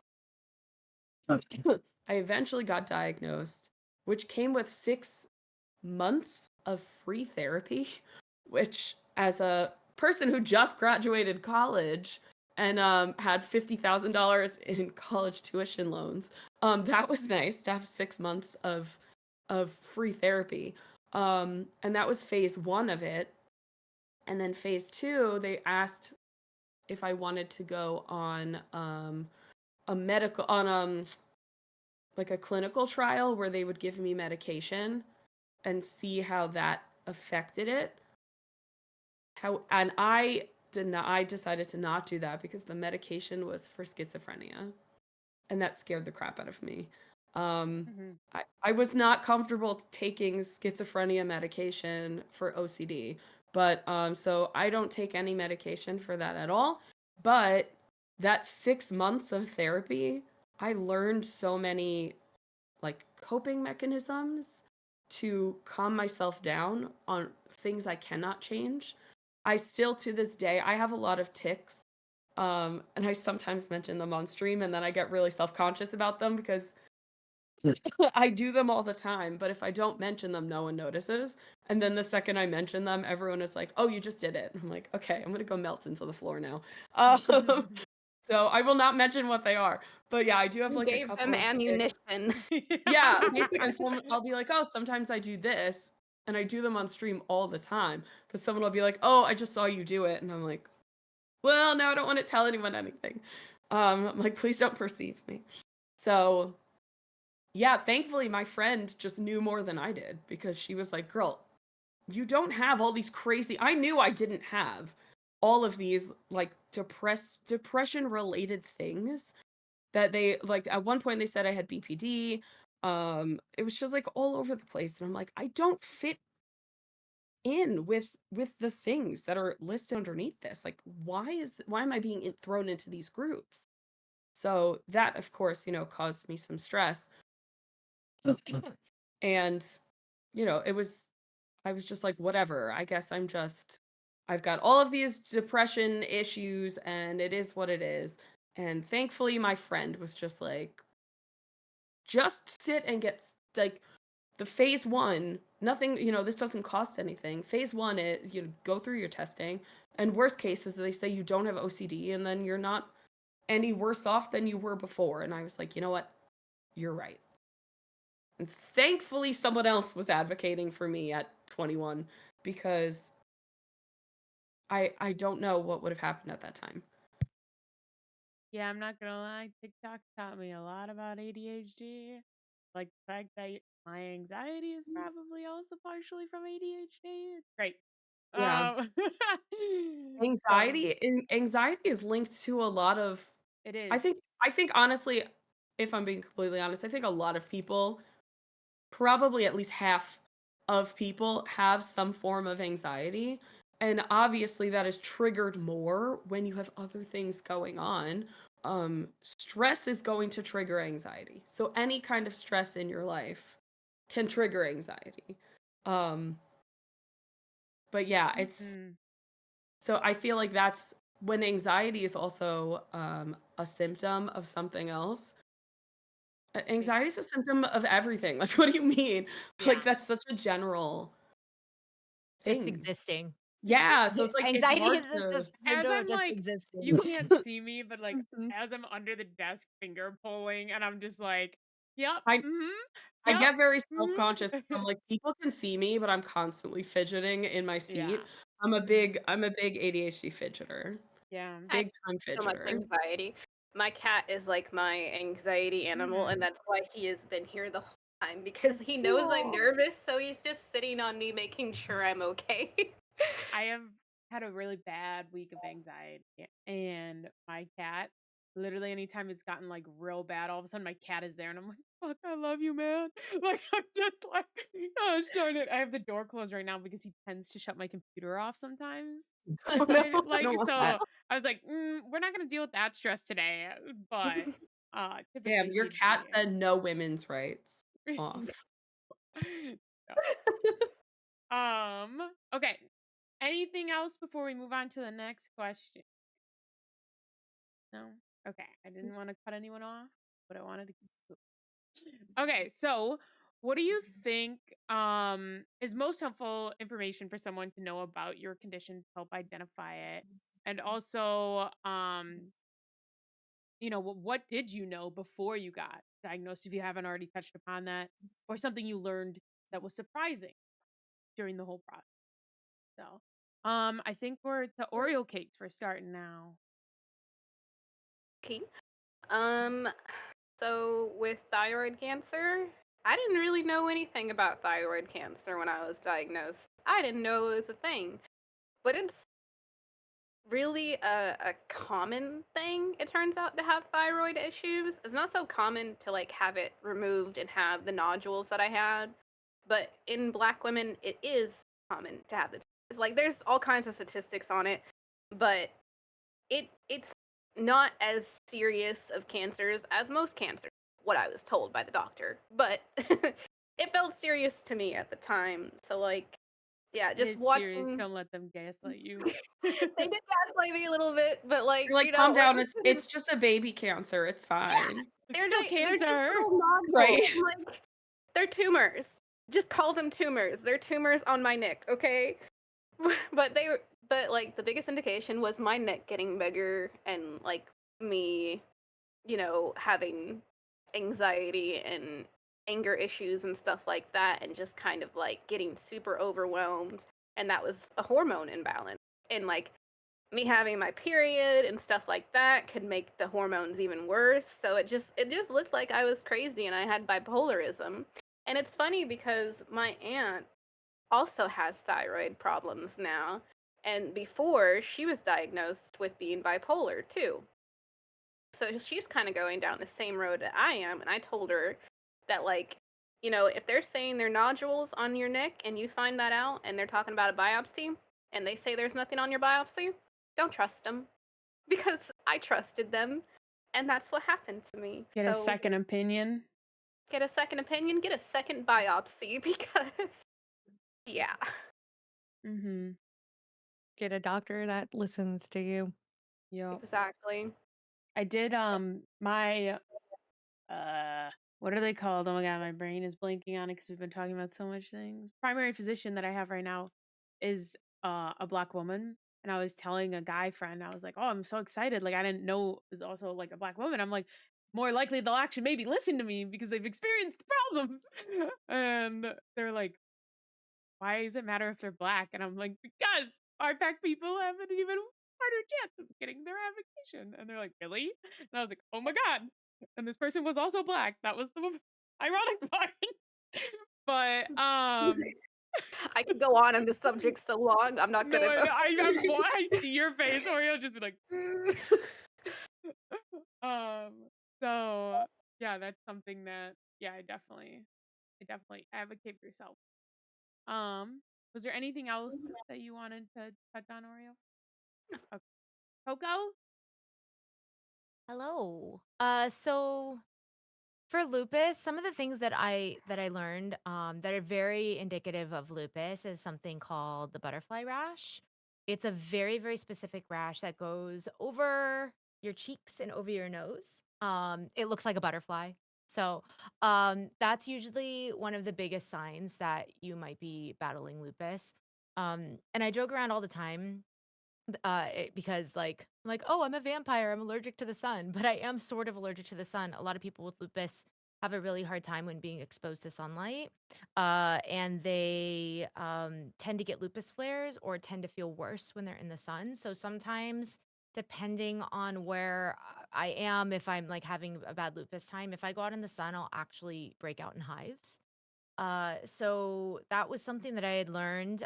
So there are like indications of lupus that symptoms that are very specific to lupus, but from I know a lot of lupus warriors and a lot of people don't show the butterfly rash or they don't show the markers in their blood or they're fine in the sun. So those types of symptoms that are really indicative of lupus might not show. And instead they're dealing with you know, lung pain or maybe their joints just hurt.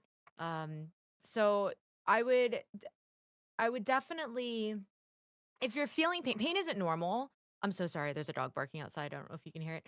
Um, Pain isn't normal. So if you're feeling pain, your body is telling you something's wrong, and I think that especially women are conditioned to, like, push through pain that they can deal with, but women have very, very high tolerances for pain. And so, I'm yelled at by my doctors all the time that I push myself through pain that I shouldn't be because my body's telling me I need to either slow down or I need to get something looked at. And we end up pushing ourselves through things because we are conditioned to think that certain amounts of pain are okay and or that we should deal with it. But there's no virtue in that. Like, I don't know where we got this idea that pushing through pain makes you stronger or makes you better. um, so if you Childbirth? are Um, yeah, yeah, um, I mean, that goes with the whole, like, reproductive health care and how we're mhm. expected to go through very invasive procedures with 0 pain management.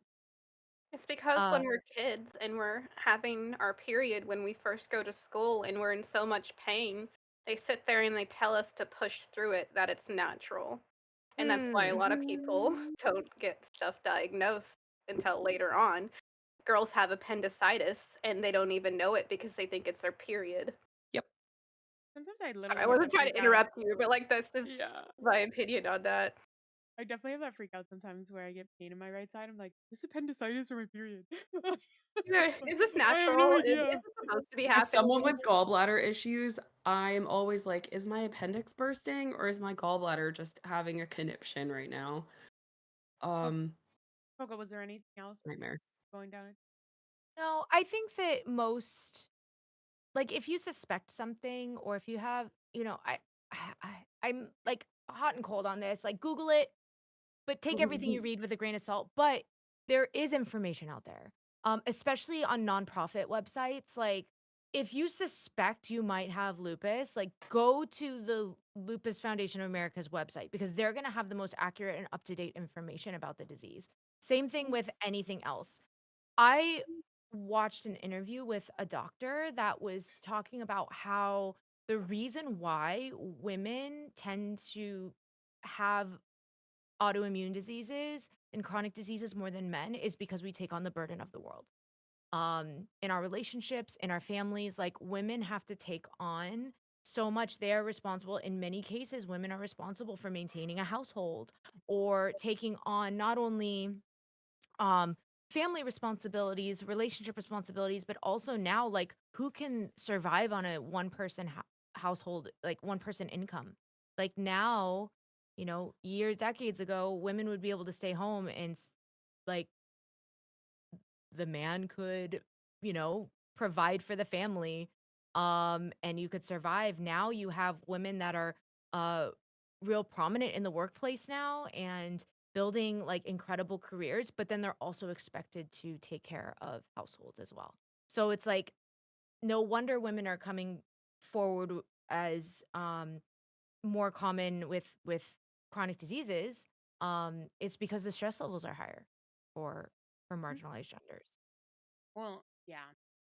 And uh that was part of some of the papers I was reading was they were saying like there's a lot of women that like in the past might have gone and had these chronic illnesses sitting dormant, but they didn't. It's not until you hit a certain stress level of whatever that is for your body that they really peak and go off. Like, you're saying your mom doesn't have as hard of or not as serious case of lupus, right? Or symptoms at least. And sometimes they say it depends on your stress level and we're in a generation that is stressful. So not saying that's the only reason. I'm just saying Well, you also look at any traumatic thing to the body. It could be mhm, a car accident or it could be a virus. So like trauma is it stress. is not it is not uh I don't understand why people are surprised that COVID ran through our communities and now all of a sudden you have people coming forward with issues. COVID is very traumatic to the body and it probably triggered like if you have something that's like dormant or in remission and then you have this like really traumatic virus that goes through your body, like it could trigger chronic illness, like absolutely. So Weaken your immune system. yeah, absolutely. And so now it's like we don't know enough about COVID, so there's no answer to it, but you're s- it doesn't surprise me that people are saying, "Oh, well now I have long COVID, now I have all these issues." I'm like, "Well, it is possible you had something else going on and COVID just made it worse too." Um I'm no doctor. That's just an assumption. Don't take my word for being medical advice or fact, but No, it doesn't surprise so me. fair. Like trauma is also stress. Like I know everyone calls it trauma, but it is a form of stress. So yeah, you're definitely right. PG, do you have anything you wanted to add? Yeah, just that I went to a WebMD bad place the second you started talking about butterfly rash because I have that. Oh no. And I am allergic to the sun and I get blood blisters if I'm in the sun for too long. It could be other things too. I It's just know, but now I'm like, that's "Oh no." That's like when I have a headache and WebMD is like, "Well, you definitely have a brain tumor." And I'm like, "Cool. you are Thank you." dying. Yeah, like the And that's first where thing is the always take it with a like grain of salt comes from. the So, first Yes. thing on WebMD is always terminal illness. Yeah, so that's where I'm just like, I might have to look into that for a Well, second 'cause oh it's god. one of those things where it's about preparation for your doctor's appointments too, right? It's True, about yeah, yeah. going in with as much information as you can so you can frame it to your doctor and like these are my concerns, these are my symptoms. It helps you articulate exactly what you're feeling, what you're experiencing, and your concerns about what it could be. It's not about self-diagnosing from the internet because no good can come mhm. from that, No, but don't do that. it is about educating yourself and getting as much information as possible so you are better able to advocate for yourself, right? That's true. For sure. Yeah, I My mean, in oh, terms of my conditions, I think ADHD is pretty I don't think anyone is confused on what that is. I feel like that's fairly common. But specifically in women, if you are curious to know the symptoms when you Google ADHD in women and not ADHD because you will not get the correct information. Um, so definitely specify because they show up so differently. And then OCD is very difficult because, like I said, there's like 12 different subcategories, and I know nothing about the subcategories that aren't mine. Like, I was like, cool, I don't have those, I don't care. Like, I need to focus on what I have so I can work on my own things. So, if you do think OCD is obsessive compulsive disorder, so anytime you have a compulsion to do or say something, and it's obsessive in that you cannot stop thinking about it, odds are it might fit somewhere in that umbrella in those subcategories, but there are so many different ones. They manifest so differently.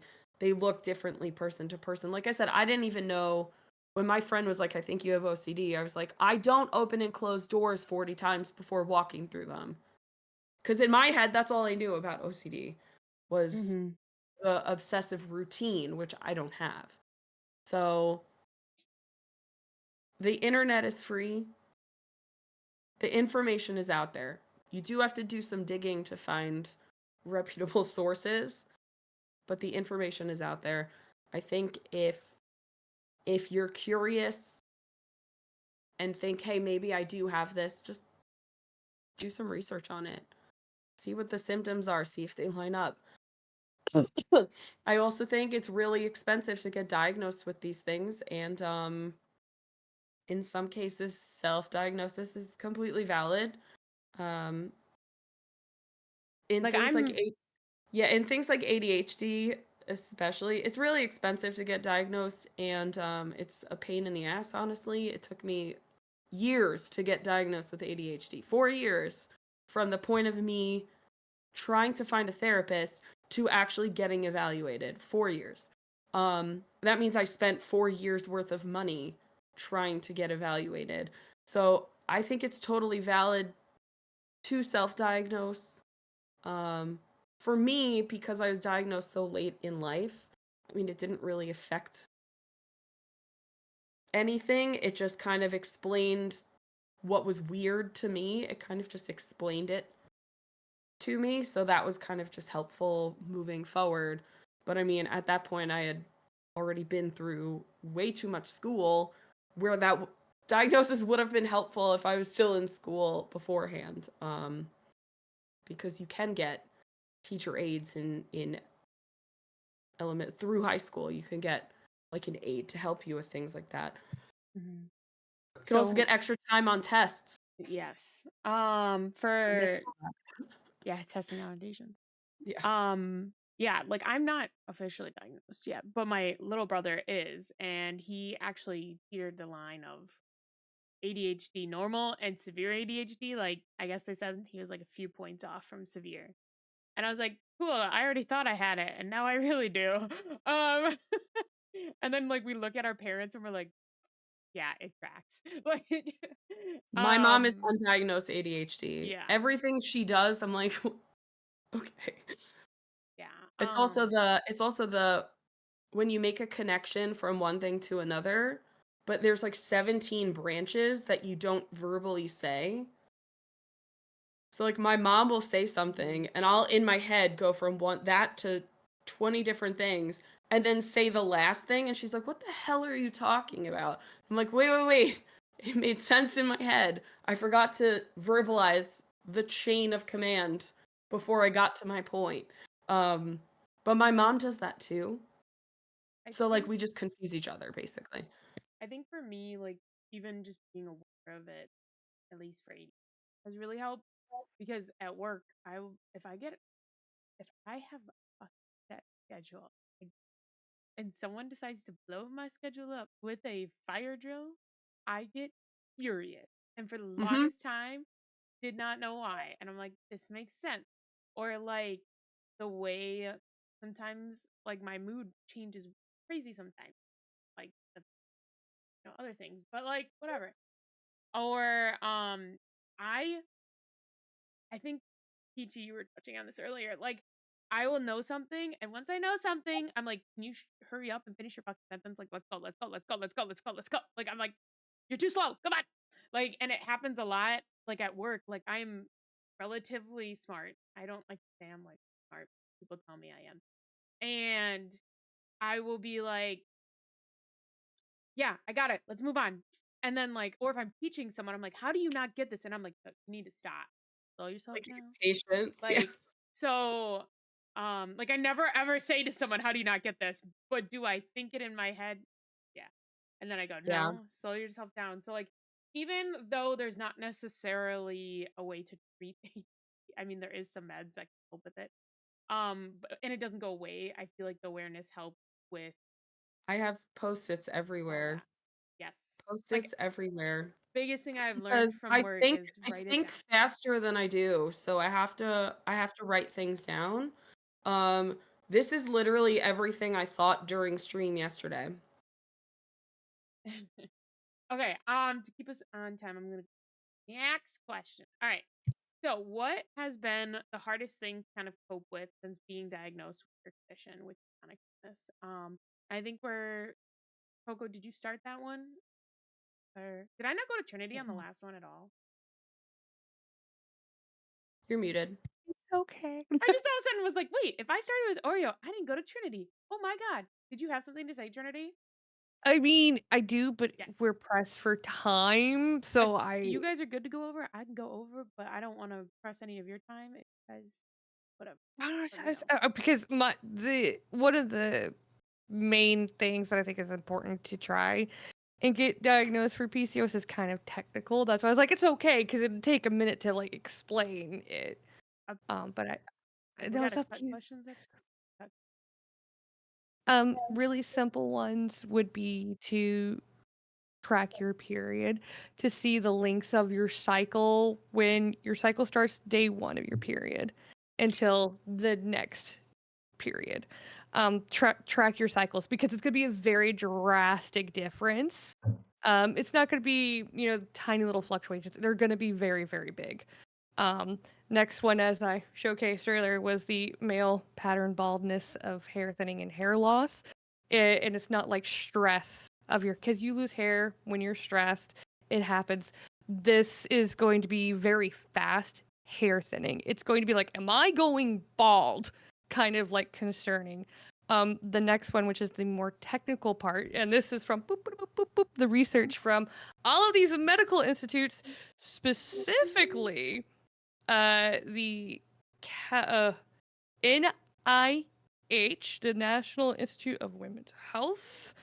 And there was one case study from the University of California, San Francisco in here, which is the focused part of the metabolic part of PCOS, which is it basically makes you insulin resistant. So if you ever go in for blood testing, have them do a check. It costs more, but have them check your levels of your insulin and your glucose, because if you have PCOS, your insulin is going to be less and your glucose is going to be higher. I don't know if anybody remembers from college or from high school the ATP cycle, which is the energy process of your body. So basically, you have Amazon delivery drivers, they have insulin, but some of them may or may not have the key to unlock the door to go to your glucose, basically. So your body has this insulin running around that's trying to get to your glucose. But if they don't have the right address to drop off this delivery, your body cannot access your glucose to turn it into fuel, into power for your body to burn fat. So that's what causes the PCOS lower belly fat to pool, and why you can't get rid of it is because of your PCOS, you've become insulin resistant, even though you are making that insulin, but your body doesn't realize they do have the correct delivery. So just get a test done to see what your levels are at, because if your glucose is higher, that means you've become insulin resistant. So you should get tested for PCOS. That was a really good analogy. Yeah, that was amazing. It's Thank how I you. remembered it from college. Like my professor, he explained it as UPS drivers, and they keep missing your house, and how do you get them to get to your house? That's how I remember it. Killing it. See, good thing we didn't skip it. My brain was like, wait a minute. If I started with Oreo, that means I should have ended with Trinity. Like, my brain was like, wait a minute. This is why I have a routine. Otherwise, I miss things. All right. So, what has been the hardest thing to cope with since being diagnosed? Coco, would you like? Sure. I would say that one of the toughest things is the grief you go through when you are diagnosed with something else, or is diagnosed with something, or like for me, even though I was diagnosed, I don't know, like 18 years ago, I still go through the grief cycle when there's progression in my disease or I pop up with a new symptom. And that's been the toughest thing, is realizing that you're changing and your body's changing and that you weren't the person that you were before. Um, and having to go through that grief cycle, just like you would lose anything in your life that you love and you care about, having to lose a piece of yourself is devastating. And while it is a bittersweet feeling to get a diagnosis, now that you have answers, it's like, well, damn, now I have to live with this for the rest of my life.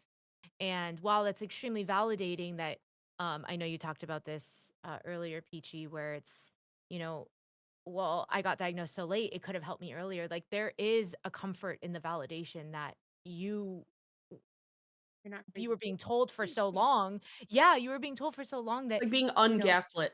yeah, and Yeah. so that validation is important, but you're also having to go through the entire steps of realizing that you will be on medication for the rest of your life, or you won't be able to play soccer again, or at one point I won't be able to walk up a flight of stairs.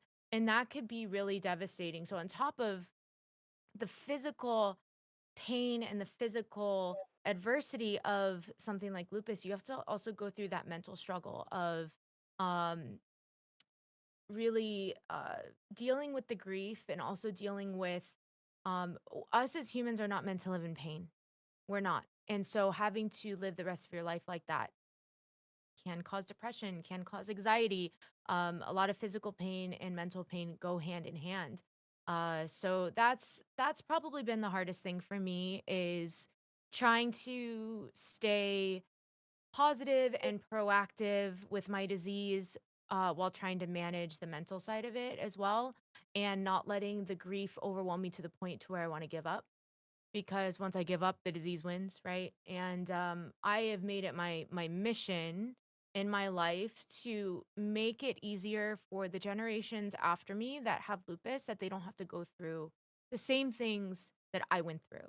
So, I funnel that frustrated and the grief feelings through, raising money for charity, or making myself available to people who are going through the diagnosis process and helping them work through that, or, whatever it might be. But I would say that that's been the toughest thing for me. PP? I actually don't think either of my diagnoses made anything harder, because that was one of, I mean, OCD was, there was a bit of a shock because I was very in denial of having OCD. I didn't understand what it was. So I did have a bit of a shock, but having those 6 months of free therapy, like we did a lot of breaking down to figure out, what are the things that are triggering my stress? What are the things that were, yeah, basically causing me in, you don't have control over everything, which is the cause of stress. Like, and the fact that you can't control things, and learning to let go of certain things. There are still some things that I haven't been able to therapy it out of me. Like, there's still a bunch of things where if XYZ happens, I feel my heart palpitations, start getting sweaty and getting nervous. And the ADHD, it partnered with the OCD. Some people think they're opposites. No, they are hand-holding cousins, and they're here to like wreck my brain. I flip into panic mode very quickly. Hockey, you had mentioned something where, you have your whole day planned. And I like to do that at work too, where I schedule at this time, I'm going to do this task, and then I do this. And then someone calls me and derails my whole day. And I go into this spiral where I'm like, well, now I can't do anything. And then I get thrown into the executive dysfunction problem, Mm. where my task list just got so long, so I'll do nothing instead. Yep. Feel that. Where I'm like, you just like freeze, and I'm like, well, now I can't do anything. Whereas if that one thing didn't come onto my plate, I would have been fine. That Or one thing someone just interrupts spiraled me it and all I'm out of hyper control. focused in something. I'm like, don't talk to me. I've literally told my Yeah. boss, I'm like, you need to ping me before you stop by. Because if I'm in the middle of something, you're gonna make me mad. Like, Yeah. I've worded Thankfully, it better, I but still. work from home now, which has actually been a Mhm. huge help. That's like the only good thing that's come out of COVID. But when I was working in the office, if people were talking, not even to me, just next to me, I would sit at my desk like this, reading emails, covering my ears with like tons of pressure on my ears so I didn't hear anything so I could read an email. Mm-hmm. Because if I had to read the same sentence over and over again, I would just get pissed off and I would just get up and leave. You wouldn't see me for an hour. I would just leave. Noise Like, I canceling can't do headphones for this. me. But So we weren't allowed to wear headphones in the that's office. annoying. Yeah. And So working hateful. from home, ended up being kind of a blessing. And I've been working from home for 5 years now. So Trinity, do you have anything that was kind of hard to cope with? Um, I think one of the second hardest things is that there's no cure. I Mm-hmm. think that's like the hardest thing to accept and get over when you have a chronic illness is coping and understanding with the fact, I know Coco said this before, that your body is different now. It's not how it was before. You're a new person now. You are a new body. It won't go back to the way it was.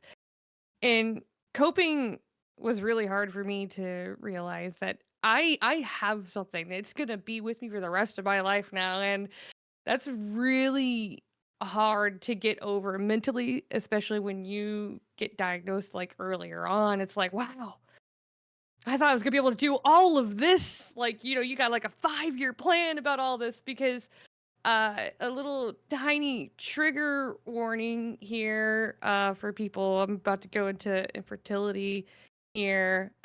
Quincy knows about this, but is like I had this plan, like, all right, I'm gonna have babies, like probably before I'm 30, it's gonna be great. And then having this, it's not impossible, but it is a very low percentage of having babies naturally with PCOS. And one of the harder things is realizing when I did end up being pregnant for a very brief period and then losing that pregnancy, that may or may not have been like my one like natural that could have been. And that's really hard to like accept that like that might have been my one shot of having it naturally rather than having to go in and doing the entire slew treatments of fertility treatments. And I think those are the two like really hard parts to cope with having it. Yeah, definitely. When your life plan in your head gets thrown off, definitely can be hard. But thank you for sharing that. I know it's hard. Oreo, did you have anything you wanted to share? Well, the hardest part of like me having thyroid cancer is it's something that I'm gonna live with the rest of my life.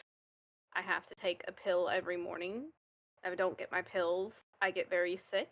Or if I forget to take my pill, I get very sick. So it's me having that responsibility. And like, I also have ADHD. So I forget about stuff a lot. And I forget to eat and I forget to take calcium pills. And the problem with me forgetting to take calcium pills sometimes is if I don't have enough calcium, my hands stop working. And like sometimes my calcium can drop in the middle of the night and I can have seizures. And that has happened twice in my life. And that's something that I have to be responsible about and I have to take care of myself or I'm going to be sick. And I have a daughter and, I would be leaving her without a mom if something really bad happened. So, like, that's the reality of me dealing with thyroid cancer for the rest of my life because it could also come back and it could also spread and I have to like be on top of it and I have to make sure to advocate for myself when they even suggested, nah, we don't even know if you need the radiation treatment. So like, yeah. For sure. I think we'll just do one more. I know we had two more, but I feel like the last one overlaps with what we just talked about. So we'll just do one more question of what ways, put this on your have you found to help yourself with your health condition. This could be talking through just tips and tricks of like, okay, I've helped set boundaries with my boss of like what I said, hey, like please don't interrupt me while I'm working on things, but ping me, and then when I find a good stopping point, I can talk to you. Or is it, how much does exercise and eating right really help you? It's one of the biggest things that every research paper has said is that, having a well-balanced diet and eating and exercising regularly. And exercising could be easy as like a 5-minute walk every day. It does not have to be something long and strenuous, but yeah, so start with Coco on that one. So Peachy, would you like to start? So, my 6 free months of therapy was the first time I ever went to therapy, and it converted me. I still go to therapy.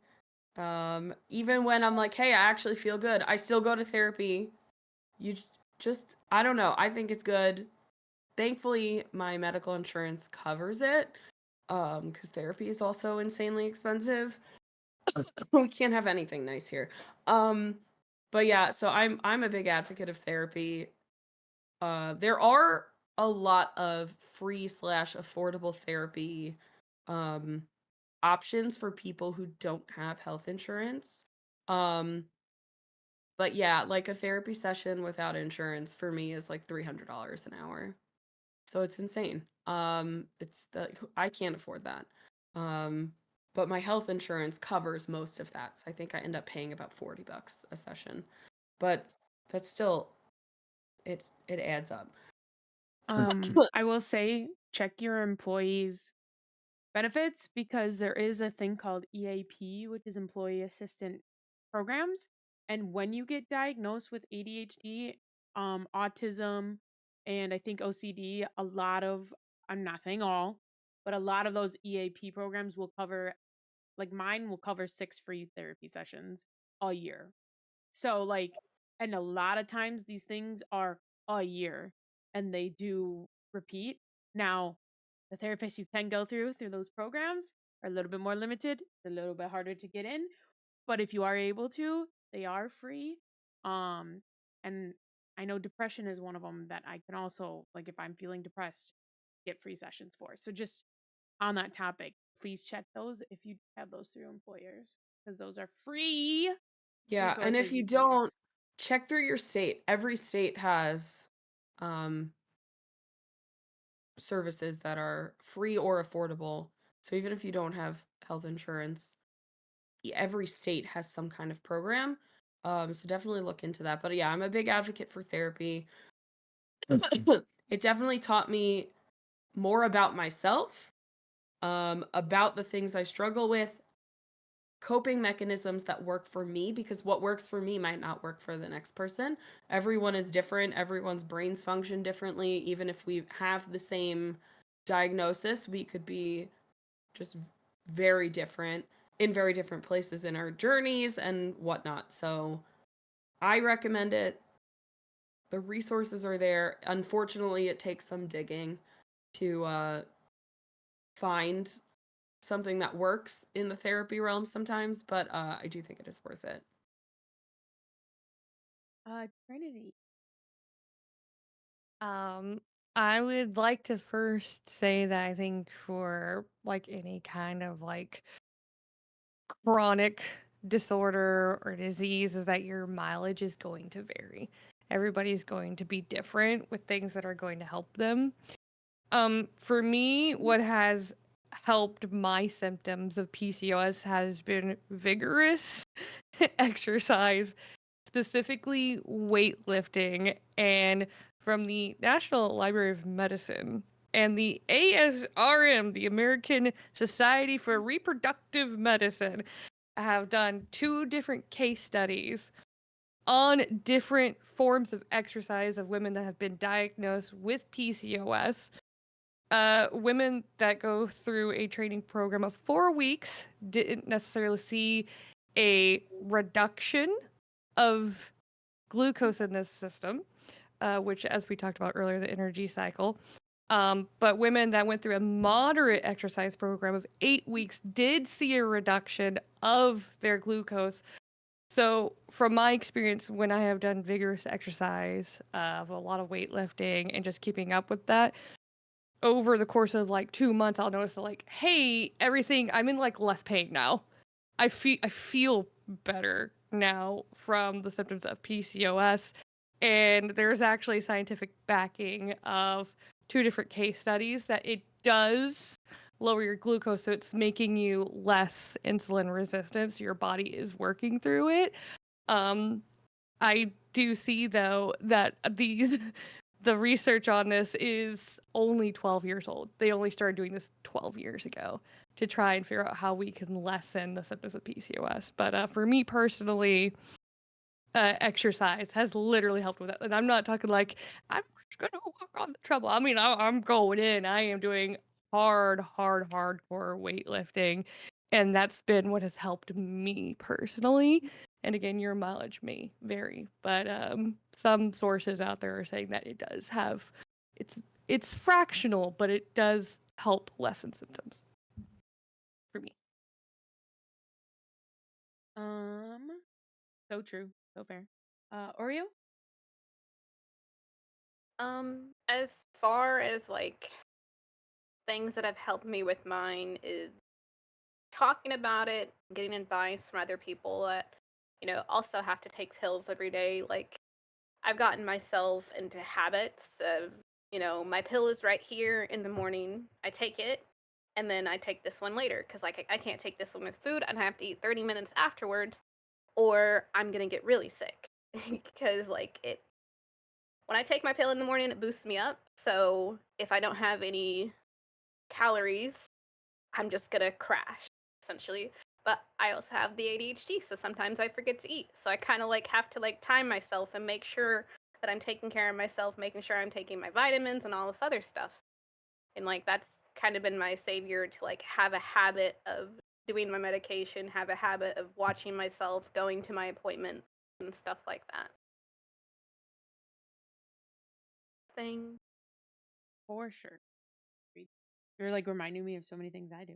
Anyway, I'm like, oh yeah. Coco? Can I quickly Oh, recommend calendar appointments that ping on your phone or alarms? I have alarms for everything I need to do, including lunch, because you mentioned earlier that you sometimes forget to eat. I have a alarm on my phone. Yeah, my community like telling me to like drink water constantly is like Yeah. my biggest savior. Because then I won't like I talk about this all the time on stream. Like if I don't stream for like a week, I'm probably dehydrated because they haven't been there telling me to drink water every hour. so fair. So fair. As I like literally am like, okay, make sure you drink water, of course. Uh Coco? Yeah, I would say that having a support system and finding your support system is really important. Uh, Talking about my experiences with my disease, I used to never do it. And then I started streaming and I decided I wanted to do a fundraiser for the Lupus Foundation of America just because I wanted to try out charity streams. And I found there was something really therapeutic about being honest with myself and my community about my struggles being a content creator and battling an autoimmune disease.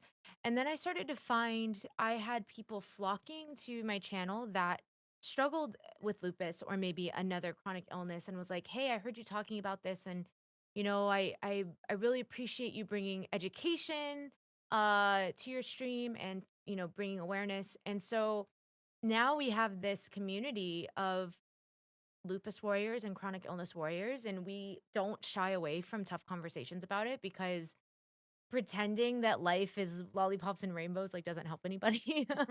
That talking about these things and supporting each other through them is really helpful.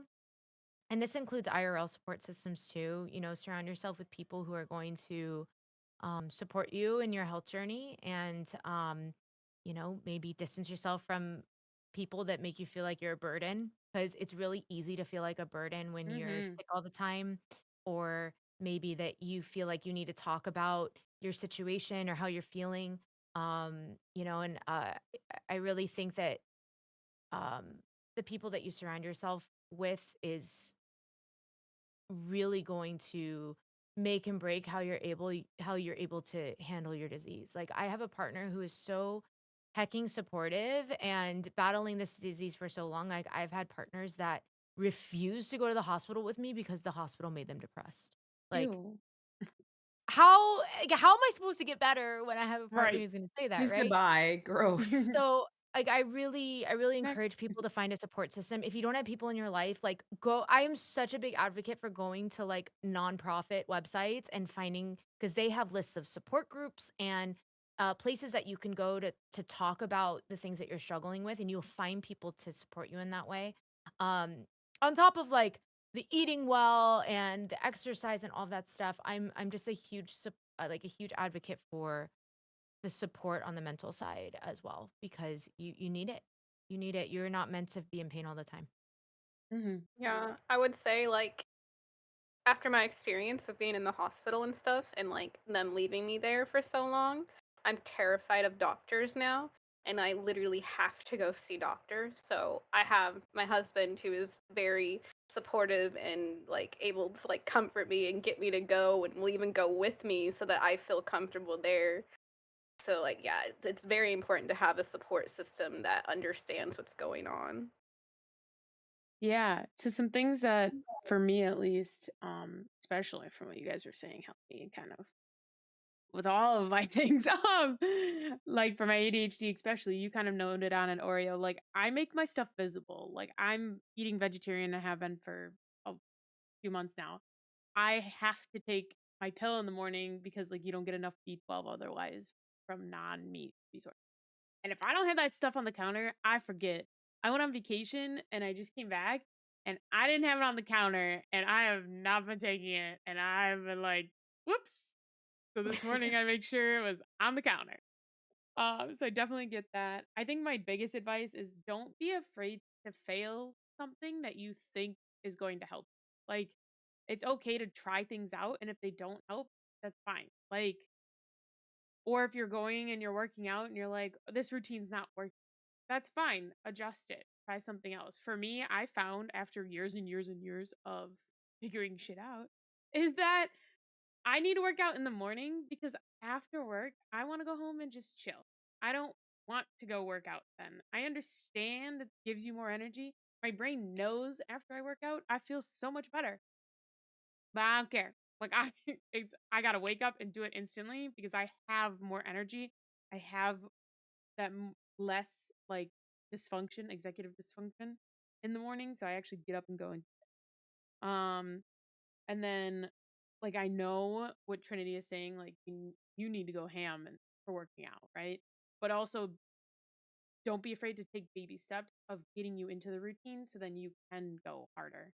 Um because sometimes just getting the routine and then stepping it up slowly can help you get there. And drink water. Those are my like big no. But anyways, um, so with that, we're kind of coming to the end here. We are $80 away from our goal. Every dollar does matter. We're very close. So if anyone feels like helping, is able to help out, you can either donate directly by doing the donation link that kind of just came through, but I'll put it back in. Or I do have not hello the free where up to $50 I'll donate if there's 50 likes on the post to help spread awareness and what. Um, but before we end stream or anything, I want to give everyone a chance to do outros and just kind of tell us a little bit about yourself again. And also any events you have coming up or anything you would like to share, feel free to do so. And we started with Coco with these, so we're gonna end with Coco. We'll start with PT, all right? Even though start the last question. Start with That's fine. I am a retro streamer. Currently playing through Earthbound. My next event is actually tomorrow at noon Eastern. We're doing a 12-hour stream where I am hoping to finish in one sitting Buffy the Vampire Slayer Chaos Bleeds on PS2. Um, I'm also starting Final Fantasy V, which is the last Final Fantasy game for me ever. I've played every single one except this one. We're starting Final Fantasy V next week. So, even though I play retro games, most of them are first playthroughs. It's a lot of games I missed along the way kind of thing. So I've been really enjoying that. But yeah, mostly RPGs, action adventure type games. The occasional platformer. Go drop. Trinity. You should play Legend of Dragoon. It's really great. Okay. It's on my list for this year. That's exciting. I need more people to play that game. It's wonderful. So anything special that I'm doing, I do a lot of creative things on Twitch. I try to make a creative space, but I recently got to be a crowd control partner, so a lot of my content is community based around crowd control to where you can, send me all the bread and milk if I play Supermarket Oh God. Simulator. Or, make Asterion die during Baldur's Gate, but that's kind of what you can see there. Don't I do that. recently just beat Little Nightmares 2. It is very creepy, and I'm very excited for the third one to come out. But the only special thing I have happening at the end of the month on the 23rd is my 2-year affiliate anniversary, where we're going to be doing 24 hours of chaos. But that's about it. That's so exciting. Congrats on 2 years. I know it's at the end of the month, but still. Oreo? Well, sorry, stage fright. I stream a lot of Dead by Daylight. I Heck yeah. am currently on my killer era. Sorry. I have speech problems too. We won't talk about that. But I'm currently loving Tiffany. She is so much fun. If you haven't played Dead by Daylight and like checked out Killer on there, honestly, Tiffany is a vibe. You run around as a little doll and you murder people. It's so great. And I also play some horror games. I don't have a lot of events coming up for my channel right now because I'm in the middle of moving, but we are featured on the Black Brilliance thing on the homepage for the entire year, so that's exciting. But yeah, other than that, not really much going on. Congrats for that, by the way. Thank you. Hey, Coco? Yeah, I am a super variety streamer. So you'll find not only gaming on my channel, but I am a musician. I play bass and guitar, and I'm also a cross stitcher. So we craft sometimes on the channel. You don't really know what you're gonna get. I also speed run. I do challenge runs and speed running as well. So sometimes you'll see me trying to get world records on my channel.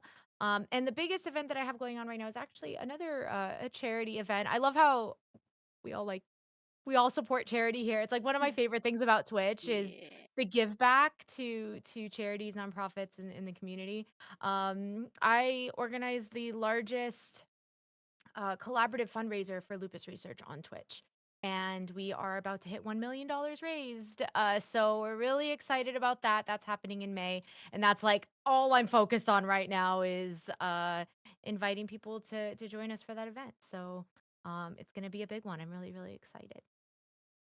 I'm so excited. I think I watched it last year and I was like, oh, I'm such a already good event. planning. I'm already planning my stuff for May. I'm very excited. Yes, good event. I was it's a lot of fun. It's, and a lot of something to mention, a lot of nonprofits too get their funding from the government. They get Mhm. federal grants for research, especially chronic illnesses or like cancer, for example. And so that's been really, really tough with the current administration is a lot of that federal funding has been on hold or has been frozen.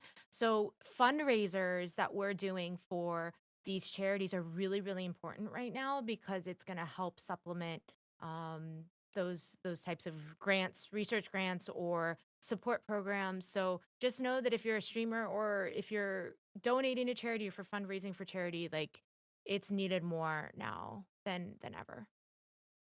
For sure. And then if you guys don't know who I am, I've been your lovely host for today. That these amazing beings join me, so thank you so much for joining me. I really appreciate it. This conversation was in way met my expectations and more. So thank you guys so much. But I do a variety of streaming on here as well. I try to do a lot of educational information because I think education is like one of the most valuable things that we have that can be free for people. And I do know I've had the privilege to be able to go to college and I also am a professor, so I have resources to research that not everyone does. And so I do like to help spread education in that manner. not everything is educational. We do play like Marvel Rivals and be chaotic. We play lots of Dead by Daylight as well. So we're very chaotic. But thank you guys so much for being here today to panelists, but also to chat. I know we haven't been I'm a very much chat focused like streamer. I interact with chat a lot, but with these panels, it is very much about the charity, about the topic, and spreading awareness. So we have not been necessarily directly talking with you guys, but I see you and I appreciate you guys so much for being here. Thank you for having us. This Yeah, was thanks for wonderful. having Thank us. you. This was, and I appreciate you guys being so vulnerable. Like I know there's a lot of topics that are sensitive with this topic. So, but you guys, thank you so much. I feel like there's something I was forgetting that I was gonna say at the end, and my brain went boop boop, ADHD, boop boop, bye. Um, but we are gonna raid out to someone in the Black Guild. I'm just trying to find someone. Maybe we have someone co-working, studying. Do we want to do maybe some chill vibes, or I don't know? Fortnite's not really chill. There's just chatting. I don't know. There's so many choices. What do you? Either of you? Supermarket Simulator. I don't know. Are there anyone in chat or the Are you panel looking for for that? suggestions? If you have one that's for Black History Month, I would like to do a Okay, BIPOC yeah. person. Give me 1 second. Sure. Gonna look. I was like, I don't know. Like I Basically, got a any. list. Or he was like, I got you. Let's go. Well, while I look here, I'm gonna refresh my Blue Sky and see how much I'll be donating based on likes. It looks like we have 12 likes. I'll probably just round that up to a whopping $15 and throw that in there. So that will be at $235, which I greatly appreciate you guys so much. Like, I don't know if you guys remember from the beginning, but $50 does like a CPR course, and women like are 30% likely to even get that. So like people just being educated on that would be great. But $25 is what gets them an hour of lab time, and 40 gets them two. So two of a certain, there's like extra equipment they get with the $40. But or it could at least. So this small amount all in the same. But yeah. I Did put a you link to somebody that was also doing a charity stream. Oh, perfect. I was gonna say, did I talk enough? No, we want more. You filled the space. Congrats. Professional yapper. Is she? Okay. I'm typing this Look, I've had out. myself muted a lot for a good I reason because I talk a lot. I know I was trying to like mute and not go crazy with my react. But thank you guys for being here. You guys are all amazing. We're gonna grab a raid message here. So the bot. Anyway, the first message is if you're subscribed. The second is if you're not. You guys feel free. I need to delete that Twitter. I thought I already did. I'm not on Twitter anymore. Those are my socials, whatnot. Go follow our panelists.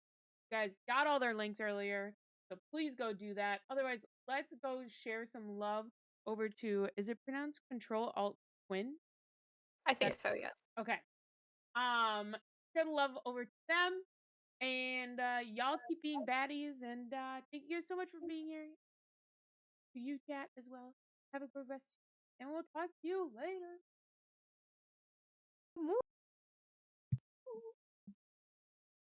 I did not have them open. I'm like, wait a minute.